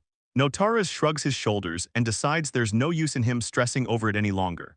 As he walks away, he figures Creon probably has some sort of hidden motive for everything that's happening. He realizes the only thing he can actually do is try to manage Alt and keep her from making things worse. He tells himself to just act like a professional former soldier. For the time being, he's going to shut up and follow his orders. But deep down, he's still worried about the direction the order is heading. He really hopes that Sophia will at least step in and give Alt some much-needed criticism to keep her in line. Meanwhile, the focus shifts over to the massive Imperial Palace. Solon is already settling into his new life there. He looks over some gear and asks if these are the clothes he's supposed to wear for the ceremony the next day. Rhea tells Fyia that the dress suits her perfectly. Fyia looks delighted and asks if she really looks cute in it, which Rhea quickly confirms. Fyia turns to Solon to get his opinion on the outfit, explaining that this is what she plans to wear for the ceremony the following day. Checking for any last-minute adjustments, Rhea asks if any part of the dress feels tight or uncomfortable, offering to fix it before tomorrow. Fyia tells her that everything is fine and there's no need to worry. Solon mentions that since Fyia hasn't really grown any taller since the last time he saw her, she's all set to attend the ceremony. Fyia asks him if that's really how he sees it. Before leaving, Rhea tells them to let her know right away if they need anything else. She mentions she's heading off to help out Professor Lucy, and Solon tells her that sounds good. Once they're alone, Fyia asks Solon exactly when he's referring to when he mentions seeing her before. Solon explains that it was about 6 months ago during the Magic Academy graduation ceremony. Fyia takes a second to process that and says she understands. Fyia realizes that members of the Imperial family did actually attend that graduation event. She looks back on the memory and notes that Sophia was the valedictorian and the main star of the day, looking very proud of herself. Other than that, Fyia admits she doesn't really remember much else from the ceremony. Solon starts to feel a bit uneasy as he thinks back, realizing that he might be forgetting something pretty important about that day. A door opens and ClariS tells Professor Lucy that she looks absolutely beautiful. Lucy thanks her for the compliment. Lucy then calls out to Solon to get his attention. He looks over to see what she wants. Lucy has changed into a black evening dress and asks Solon what he thinks of how she looks. Solon tells her that the dress is nice and it seems to suit her well. Lucy seems a bit let down and asks him if that's really all he has to say. She tells him she feels like his heart isn't really in the compliment. Solon says that's not true, but admits he's struggling because he doesn't know where to look given the dress. Lucy decides to let him off the hook this time. Solon just gives a quiet, awkward smile in response. Just then, Fyia pipes up while blushing, asking if her own outfit doesn't actually look better on her. Lucy is shocked by the sudden competition. Solon starts sweating and tells them that you can't really compare the two of them like that. Fyia sounds disappointed while Lucy just gives her a flat look. Rhea steps in and suggests that Fyia should change out of the dress before it gets wrinkled. Solon quickly agrees that it's a good idea. As Rhea leads the way, Solon finally lets out a deep breath, relieved to be out of that awkward situation. Solon realizes that ever since the whole kidnapping incident with ClariS, Princess Fyia has become incredibly attached to him. It's a lot for him to take in, and he looks a bit stressed out by the sudden change in their dynamic. He notices that Fyia seems way more relaxed now, just like ClariS mentioned she would be. She's all smiles and clearly happy, but Solon can't help but wonder if he should be worried about how close she's getting to him lately. As they sit together, Solon thinks to himself about how tricky it is to deal with girls going through their awkward teenage years. Lucy breaks the silence by looking over at him and asking if he's planning on wearing formal clothes for the events tomorrow. Solon tells her he isn't, explaining that he's going to stick with his usual gear because he's used to it for guard duty. Lucy looks a bit disappointed and tells him that's a real shame. The conversation shifts as Notaras points out that while Fyia has her ceremony, tomorrow is also the day for the new Prime Minister's inauguration. Lucy mentions the name Strass and looks a bit down. saying she just hopes the whole thing doesn't end up being a total disappointment. Solon agrees with her and adds that he really wants them to handle the famine situation in the West as soon as they can.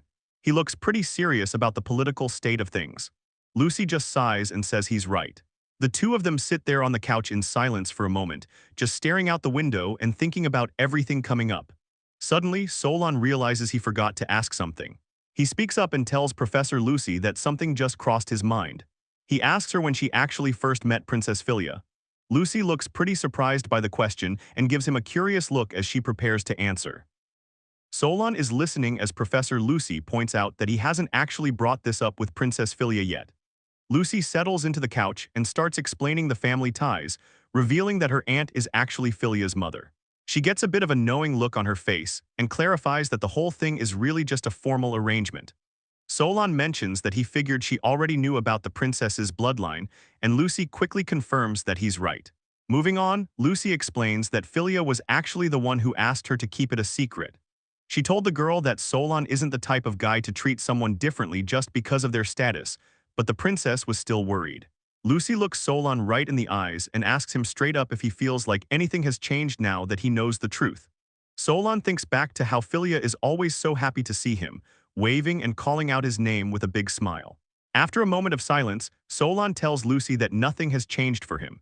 He gives a small smile and says he's sure the end result is still the same regardless of who her family is. Lucy looks at him warmly and says she knew it, telling him he's definitely going to be a great teacher for the princess. Lucy gives a playful smile and admits she might be spoiling Fyia a bit too much. Solon just looks on, feeling the weight of the situation. Just then, the door swings open and Fyia steps out, having finished changing into a fresh dress.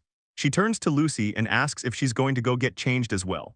Lucy stands up and says she'll head off to change now. She casually adds that she wouldn't mind if Solon helped her out with it later, which sends Fyia into a blushing mess while Solon sits there completely stunned by the suggestion. Fyia loses it and tells Lucy that if she tries to make Solon do anything like that, she'll never forgive her. Solon tries to hurry Lucy out of the room to stop the teasing, and Lucy just laughs it off as she walks away. The door shuts behind Lucy, leaving the two of them alone.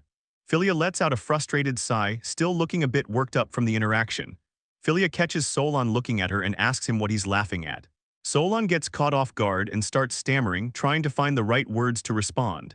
He keeps the thought to himself, but he was actually thinking about how charming it is that Filia's expressions change so quickly. He decides it's probably best not to say that out loud since it might come across as rude. Fyia looks him over and asks if the real reason he was laughing is because he actually did want to go help Lucy change.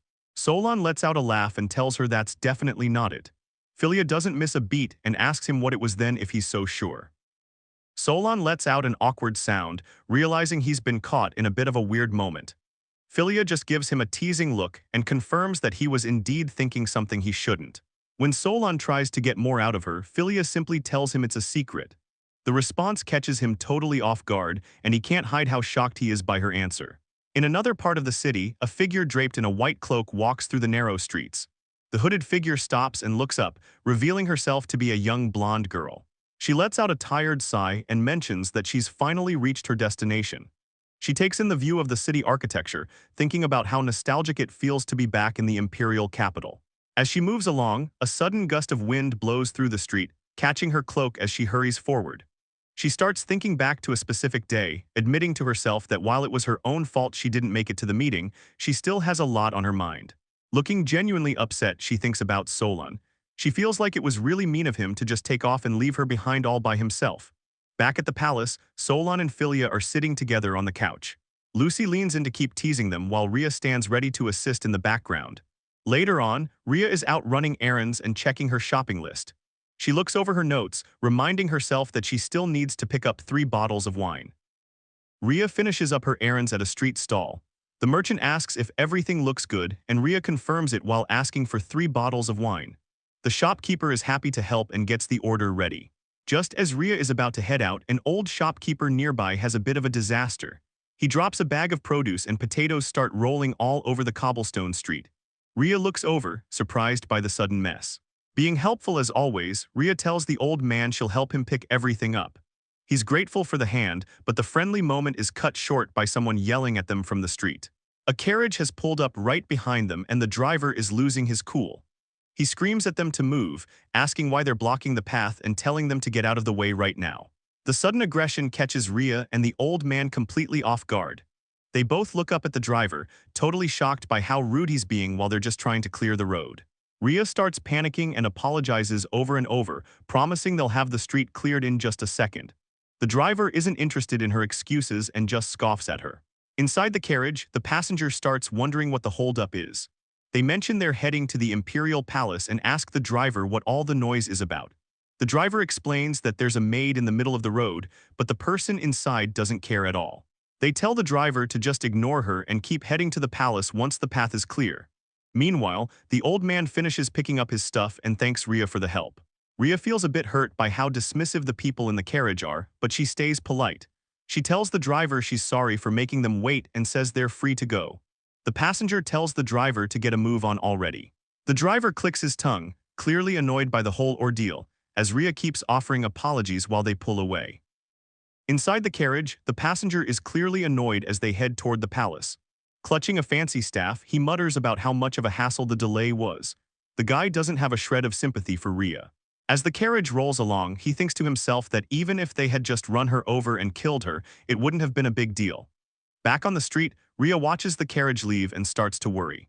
She wonders if those people were important guests for the upcoming ceremony and feels bad for getting in their way. The old shopkeeper checks on her to make sure she's okay after being yelled at. Rhea puts on a brave face and tells him she's doing just fine. The shopkeeper thinks the people in the carriage were way too rude for no reason, but Rhea is too kind to hold a grudge. She tells him they were probably just in a huge hurry and that it's no use worrying about it. The conversation turns a bit darker as the shopkeeper mentions how dangerous the capital has been lately. He brings up the July party and how they recently took out the Minister of Internal Affairs, warning Rhea that she needs to stay alert when she's out alone. Rhea knows he's right. She's seen more and more people packing up and moving out of the city because things have gotten so unstable. Even with the fear hanging over the city, she tries to stay strong.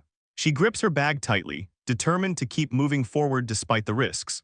Looking up at the massive Imperial Palace, Rhea tries to reassure herself that things will turn out all right. Her thoughts immediately drift to Solon as she prays for their safety. Meanwhile, somewhere else, someone holds a ceremonial dagger high. They call out to God, likely preparing for the ritual that has everyone so on edge. Inside a grand hall filled with nobles, a man named Straws stands before the crowd, holding a ceremonial dagger high. He starts a passionate speech, asking for protection for both the emperor and the country. He makes a solemn vow to personally take on any enemy that dares to threaten the safety of their land. Straws looks out at the audience with total conviction. He tells them that their struggle won't be over until the empire's laws and traditions finally bring relief to every single citizen. He gets real about the current state of things, admitting that the country is going through a rough patch. He points out that people in the western regions are currently suffering through a massive famine. Closing his eyes for a moment to emphasize the gravity of the situation, he adds that the war is still dragging on without any sign of stopping. Suddenly, he raises his voice, shouting that these hardships are exactly why the people need to come together. He tells the crowd that unity is the only way forward for the citizens of the empire. As the nobles listen intently, Straws talks about the need to root out and crush the secret conspiracies being plotted in the dark. Moving on to foreign threats, he calls out their enemies by name, saying they have to destroy the ambitions of the foreign republic and Germania. Standing in front of a massive imperial crest, he asks who is actually capable of bringing peace and honor back to the Thracian Empire. He answers his own question by pointing to the crowd, shouting that the people in that very room are the ones who will do it. He finishes by leading a loud cheer for the emperor. The entire room erupts in cheers, shouting for the emperor to live forever. The crowd is completely won over, calling Straws the savior of the nation and wishing him glory. The crowd keeps cheering for Straws, and it's clear he's the man of the hour. Seeing how the audience reacts, Lucy mentions that his massive popularity is exactly what she expected. Professor Lucy is at the party too, wearing a formal dress and casually sipping a drink while Fyia sits in her chair. Lucy comments that the way things are going makes total sense. She explains Straws' backstory to Solon, noting that he's a former military guy from a high-ranking noble family. Apparently, back in the service, he wasn't some stuck-up officer. He ate the same food as the common soldiers and even got hurt protecting his lower-ranking troops. That's why he's a hit with both the elite and the regular citizens. Lucy adds that on top of all that public support, it looks like the emperor is also a big fan of his. As Solon and Lucy stand behind Fyia in the massive, decorated hall, Lucy's tone shifts a bit as she brings up a downside. Looking around at the layout of the room, Lucy admits she expected it, but points out they are stuck in the very last row of seats. They are literally as far from the center of action as possible. She turns to Solon and asks if he's surprised that they were shoved all the way into the corner like this. Solon looks a bit taken aback and admits that he actually is a little surprised by their seating arrangement. Lucy breaks down the harsh reality for him, explaining that Filia's actual political power is only on par with the lowest-ranking nobles in the room.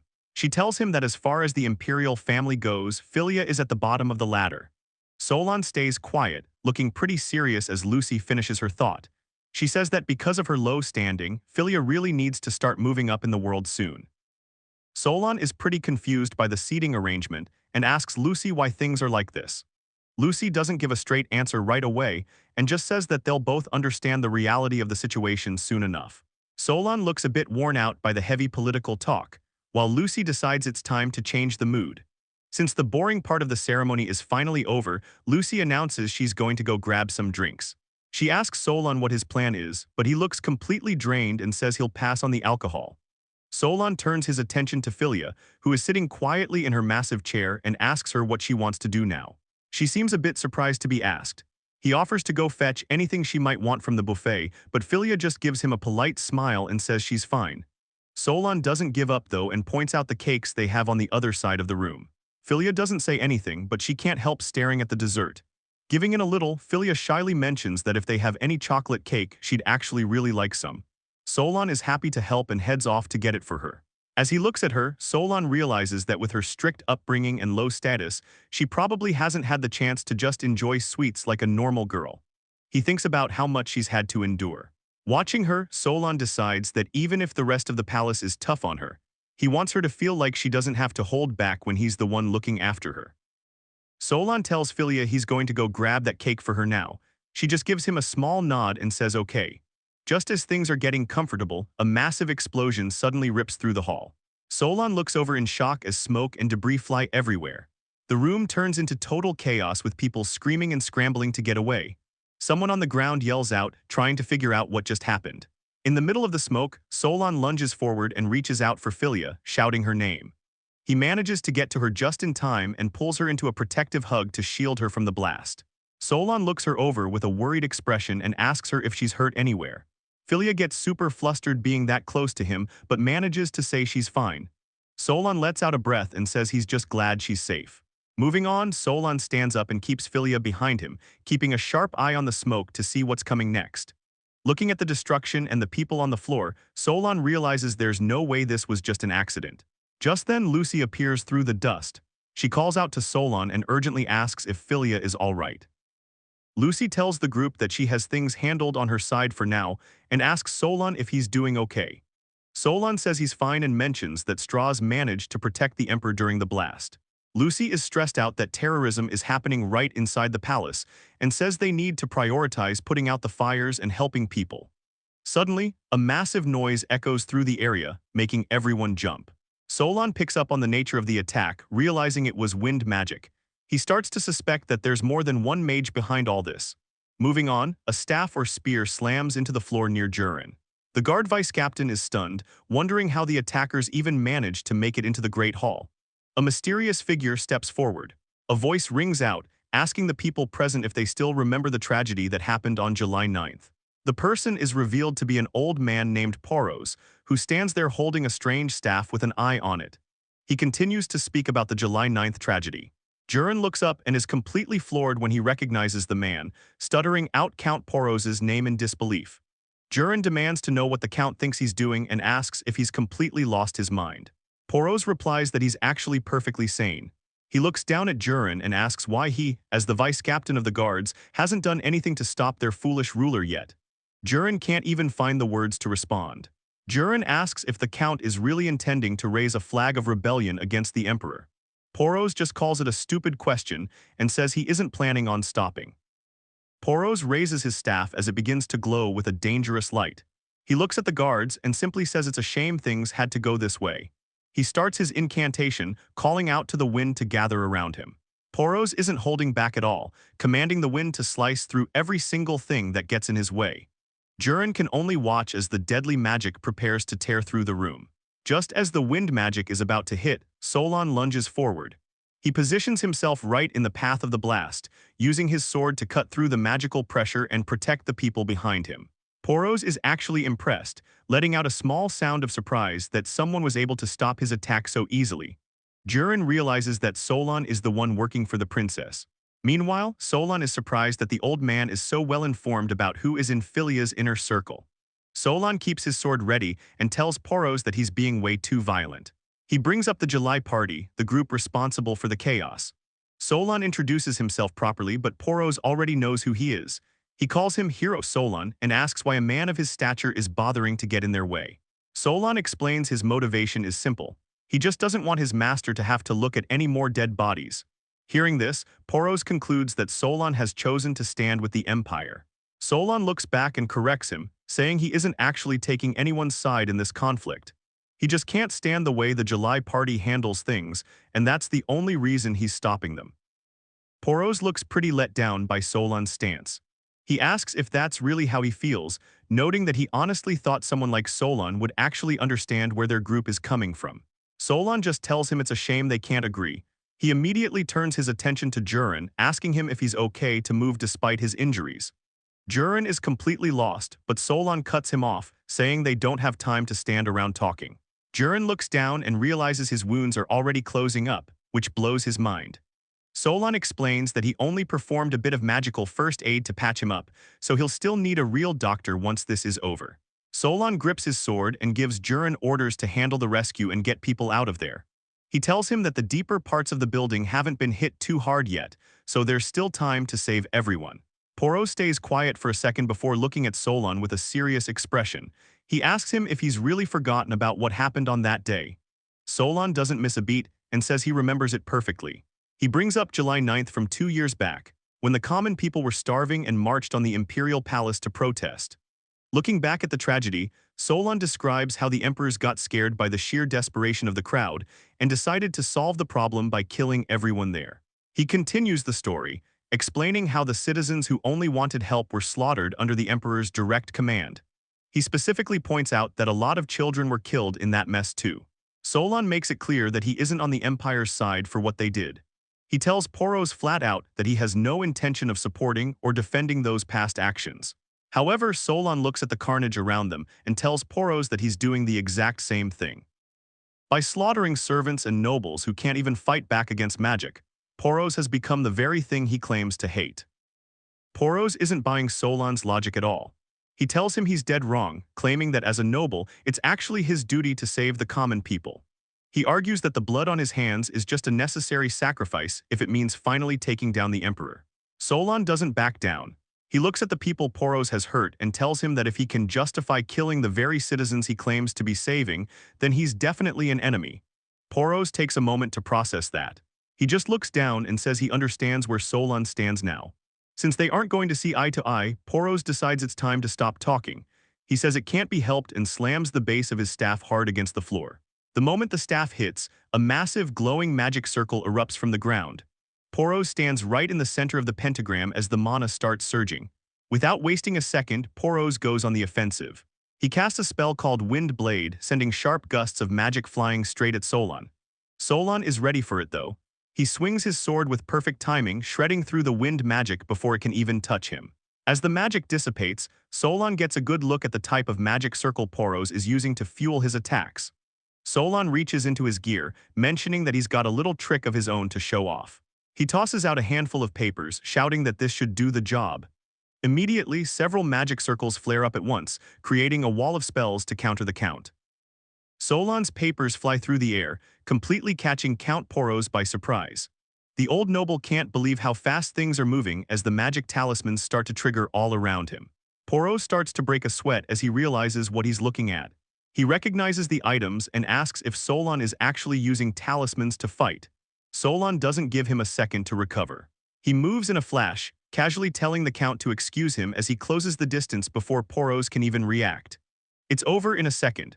Solon drops Poros to the ground, pinning him down as the Count lets out a pained groan, unable to break free from the sudden tackle. Poros is stuck right in the middle of a massive magic circle. He goes silent, finally realizing that he's been completely outplayed and trapped by Solon's setup. A hand reaches down to the floor, touching the surface as small bubbles and ripples start to form in the mana. Suddenly, huge walls of water surge up from the ground, creating a solid barrier around Poros. The Count looks up, realizing he's now locked inside a massive liquid cage. Poros actually looks a bit impressed despite the situation. He says it's exactly what he'd expect from a hero and notes that he never thought he'd be caught in a water prison spell. Solon isn't interested in the praise and tells the Count he's overestimating him. Looking at how relaxed Poros is acting, Solon realizes the guy is way too calm for someone who just got captured, which means he definitely has allies nearby. Solon gets serious and looks Poros right in the eyes. He demands an answer, asking the Count exactly where the rest of his group is hiding. Back at the palace, everything seems normal until a weird noise rings out. Rhea jumps, looking around to see what's going on, while Solon catches the sound too and wonders where it's coming from. The scene shifts to the moment of the attack. One of the guards looks completely terrified as he realizes things are falling apart, barely able to process the news about the officials.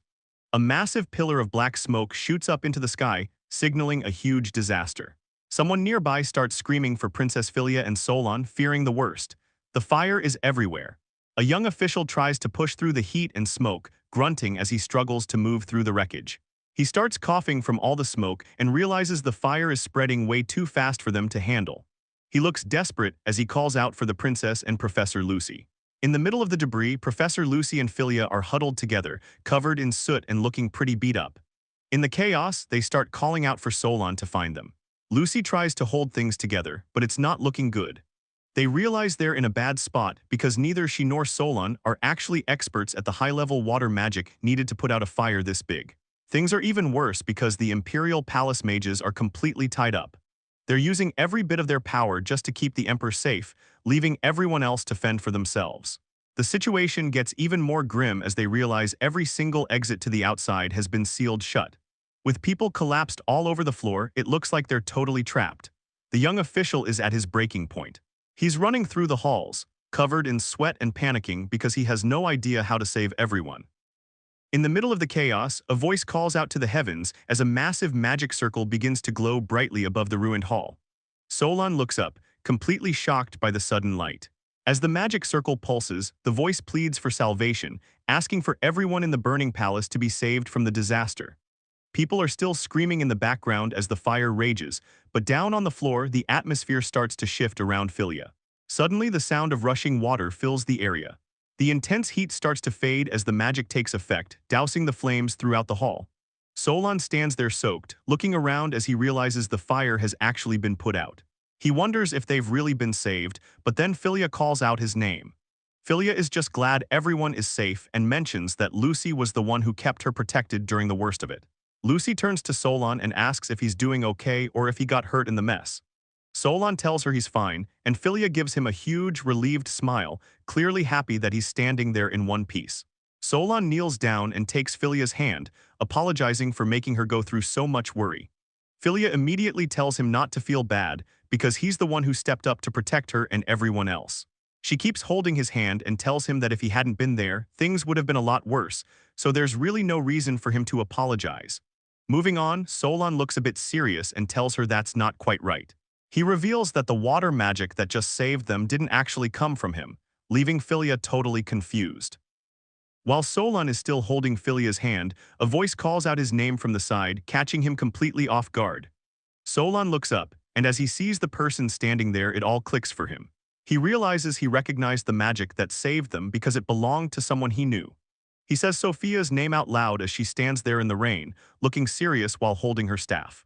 Looking back at Sophia's past at the academy, the other students used to whisper about her constantly. They couldn't believe she was the one who managed to enroll as the youngest top student in their year. The gossiping didn't stop there, with some students assuming she only got in because of connections to some high-ranking noble family. They kept bringing up the fact that she was only 9 years old. Her classmates felt slighted by her attitude, complaining that despite being younger than them, she never even bothered to smile or be friendly. People accused her of acting like she was better than everyone else, which led to her spending all her time alone, sitting under a tree far away from the other kids. Sophia looked on with a blank expression, coming to the realization that the academy was turning out to be just as lonely as her life back home. As she watched people distance themselves from her, she felt like no matter where she went, she was always going to be an outsider. Just as she was sitting there in her own world, someone walked up to her and said hello, which gave her a bit of a start. Sophia looks up in surprise, her eyes wide as she's pulled out of her lonely thoughts. It's a young Solon standing there with a friendly smile, holding a book. He introduces himself and asks Sophia if it's okay for him to take the spot right next to her. Back then, Sophia was convinced that she was always going to be an outsider, even at the academy. But as she sat there under the tree thinking she had no one, Solon walked right up to change that. The scene shifts back to the present chaos after the attack. People are scrambling everywhere, with workers shouting for those with minor injuries or anyone feeling sick to head over for help. Everyone is desperate to get treated as fast as possible. Sophia, dressed in her hooded saint robes, is right in the middle of it. She tells the crowd she's going to treat everyone in order, but one woman is frantic, begging for her child to be seen before anyone else. Moving on, Sophia is kneeling down to help Count Poros, who is sitting on a chair. She finishes up and asks him if he's feeling pain anywhere else. Poros looks away and says he's fine. Sophia tells him that's good to hear, but makes sure to tell him to let someone know immediately if anything starts feeling weird. As Poros sits there, he's lost in his own head. He can't believe a high-ranking noble like himself actually turned out to be a member of the extremist July party. People nearby start whispering about the situation. They say there's no way Poros is escaping the death penalty after what he did, and that he's getting exactly what he deserves. More than anything, they're just relieved the Emperor and Prime Minister Strauss made it out okay. Under the massive magic circle on the ceiling, the talk continues.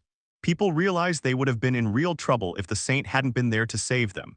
Still, some find it strange that Sophia even showed up at the ceremony today, but nobody really has an answer for why she was there. Solon looks toward the building, wondering to himself if Sophia is actually inside. Moving on, Sophia is sitting outside with a group of people. Everyone is dead silent until a small sound of surprise breaks the quiet. One of them asks Sophia if she's really quitting the Knights. Looking down at her lap with a somber expression, Sophia simply says she is. The mage girl looks completely shocked by the news, but Sophia tells her that she had actually planned on leaving from the very beginning. The man nearby looks stressed and tries to argue, saying that even if she planned it, there's more to consider.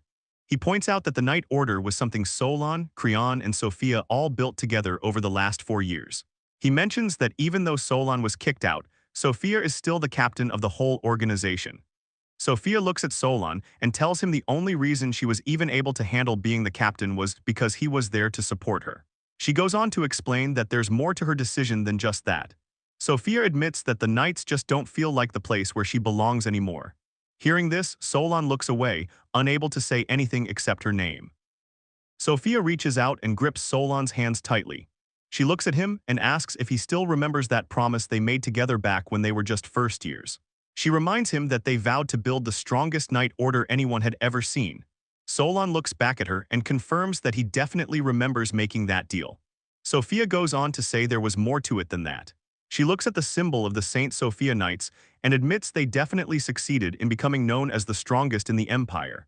But then she points out that the promise wasn't actually fulfilled just by getting strong. She thinks back to when they were younger and how she told him that becoming the best was only the first step. Looking Solon right in the eyes, Sophia starts to open up about how she really feels. She tells him that her goal was always about what they could do together. She explains that she wanted to create a place where both of them truly belonged. To her, it doesn't matter how powerful the Knights are if the Order isn't a home for the two of them. Solon can only say her name as she continues. She admits she knows she can't just walk away from the Knights on a whim, and she understands that a captain shouldn't just ditch their responsibilities. Just as they're talking, a loud voice suddenly cuts through the air. Someone asks if she's really planning on quitting the Knights, and the whole group freezes up.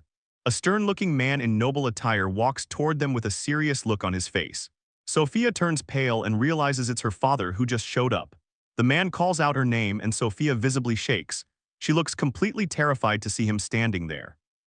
Sophia's father reminds her that she started the Knight Order even though he was against it from the start. He looks at her and asks if she's really planning to walk away from everything after 4 years of work. He gets even harsher, asking if she's actually throwing it all away just for a commoner. Sophia looks totally freaked out in the background while Solon just stands there and takes the insult. Sophia tries to stand up for Solon and asks her father to stop being so mean. But he doesn't want to hear it and immediately tells her to shut her mouth. Solon recognizes the man as Marquee Gorges and thinks about how he hasn't changed at all. He knows the Marquee is the type of guy who acts incredibly rude to anyone he thinks is beneath him. The Marquee keeps going, reminding Sophia that 4 years ago she claimed she could help the family if she made a name for herself as an adventurer. He says that the only reason he ever let her do it was because of that promise. He points out that her night order is making a ton of money right now, which is the only reason he's been putting up with her acting so selfish. Sophia is clearly hurting and can't even find the words to respond. She tries to start a sentence to explain how she feels, but she gets choked up. She's completely stuck and can't get the words out under her father's pressure. Just as Sophia is about to break, Solon steps right in front of her to block her father's path. He addresses the Marquee directly, catching both of them by surprise. Solon tells the Marquee that Sophia has already done more than enough for his house. He argues that her success has boosted the family's reputation and that she's already given him almost all the money she's made anyway. The Marquee doesn't care at all and asks what his point is. He says it's just common sense for a child to give everything to their parents. Nearby, one of the other girls watches the heated confrontation. Marquee Gorges grabs Sophia's arm and tells her to come with him. He says that as soon as they get back to the house, they're going to move forward with the marriage arrangement with Creon. Sophia lets out a cry as he pulls her along. Sophia tries to protest and begs her father to stop, but he doesn't listen. Solon watches from the side, looking completely frustrated that he can't do anything to help her right now. Gorges keeps barking at Sophia to keep moving while he drags her across the courtyard. Solon and the others can only stand there and watch as she's forced away. Solon is clearly reaching his limit, gritting his teeth as he watches the man treat Sophia like property. He mutters his own name as he tries to keep his cool. Just then, a voice rings out calling the Marquee by his name. It's Princess Fyia, and she doesn't look happy about what's going on. Fyia walks right up to them and tells the Marquee that she'd appreciate it if he didn't just take her guest away whenever he felt like it. Solon looks totally caught off guard by her sudden appearance. Gorges stops in his tracks and looks back to see who is talking to him. He's still holding onto Sophia's arm, but his attention is now fully on the girl who just interrupted him. The Marquee is totally confused and asks what's going on. Meanwhile, Solon is just standing there in shock because he didn't expect the princess to step in like this. Fyia continues to walk forward with a calm, polite smile on her face. Despite the messy situation, she carries herself with the authority of the imperial family. Gorges glares at her, clearly annoyed that some kid is talking back to him. He asks her who she thinks she is to be addressing him that way. The focus shifts to the royal crest hanging around Filia's neck, which catches everyone's attention immediately. Marquee Gorges realizes the emblem belongs to the imperial family and starts sweating, realizing he might have messed up. He bows slightly and admits that this is the first time he's ever met her. Gorges narrows his eyes as he tries to process who she could be. He hesitates for a second, trying to put a name to the face. He eventually asks if she's the 17th Princess Iris. He seems a bit unsure, but he's trying to show respect now that he knows she's royalty. Fyia just giggles and tells him he's close but not quite right. She explains that Iris is actually her older sister and introduces herself as the 18th Princess Fyia. Gorges completely loses his cool and starts apologizing for being so rude. While Solon watches from the back, Gorges asks the princess why she's even hanging out with his daughter in the first place. Fyia doesn't back down and reminds him that she already said not to take her guest away. Gorges tries to push back, arguing that he's the parent here and should be the one in charge of Sophia. Fyia smiles and agrees that he is her father, but she isn't finished with him yet.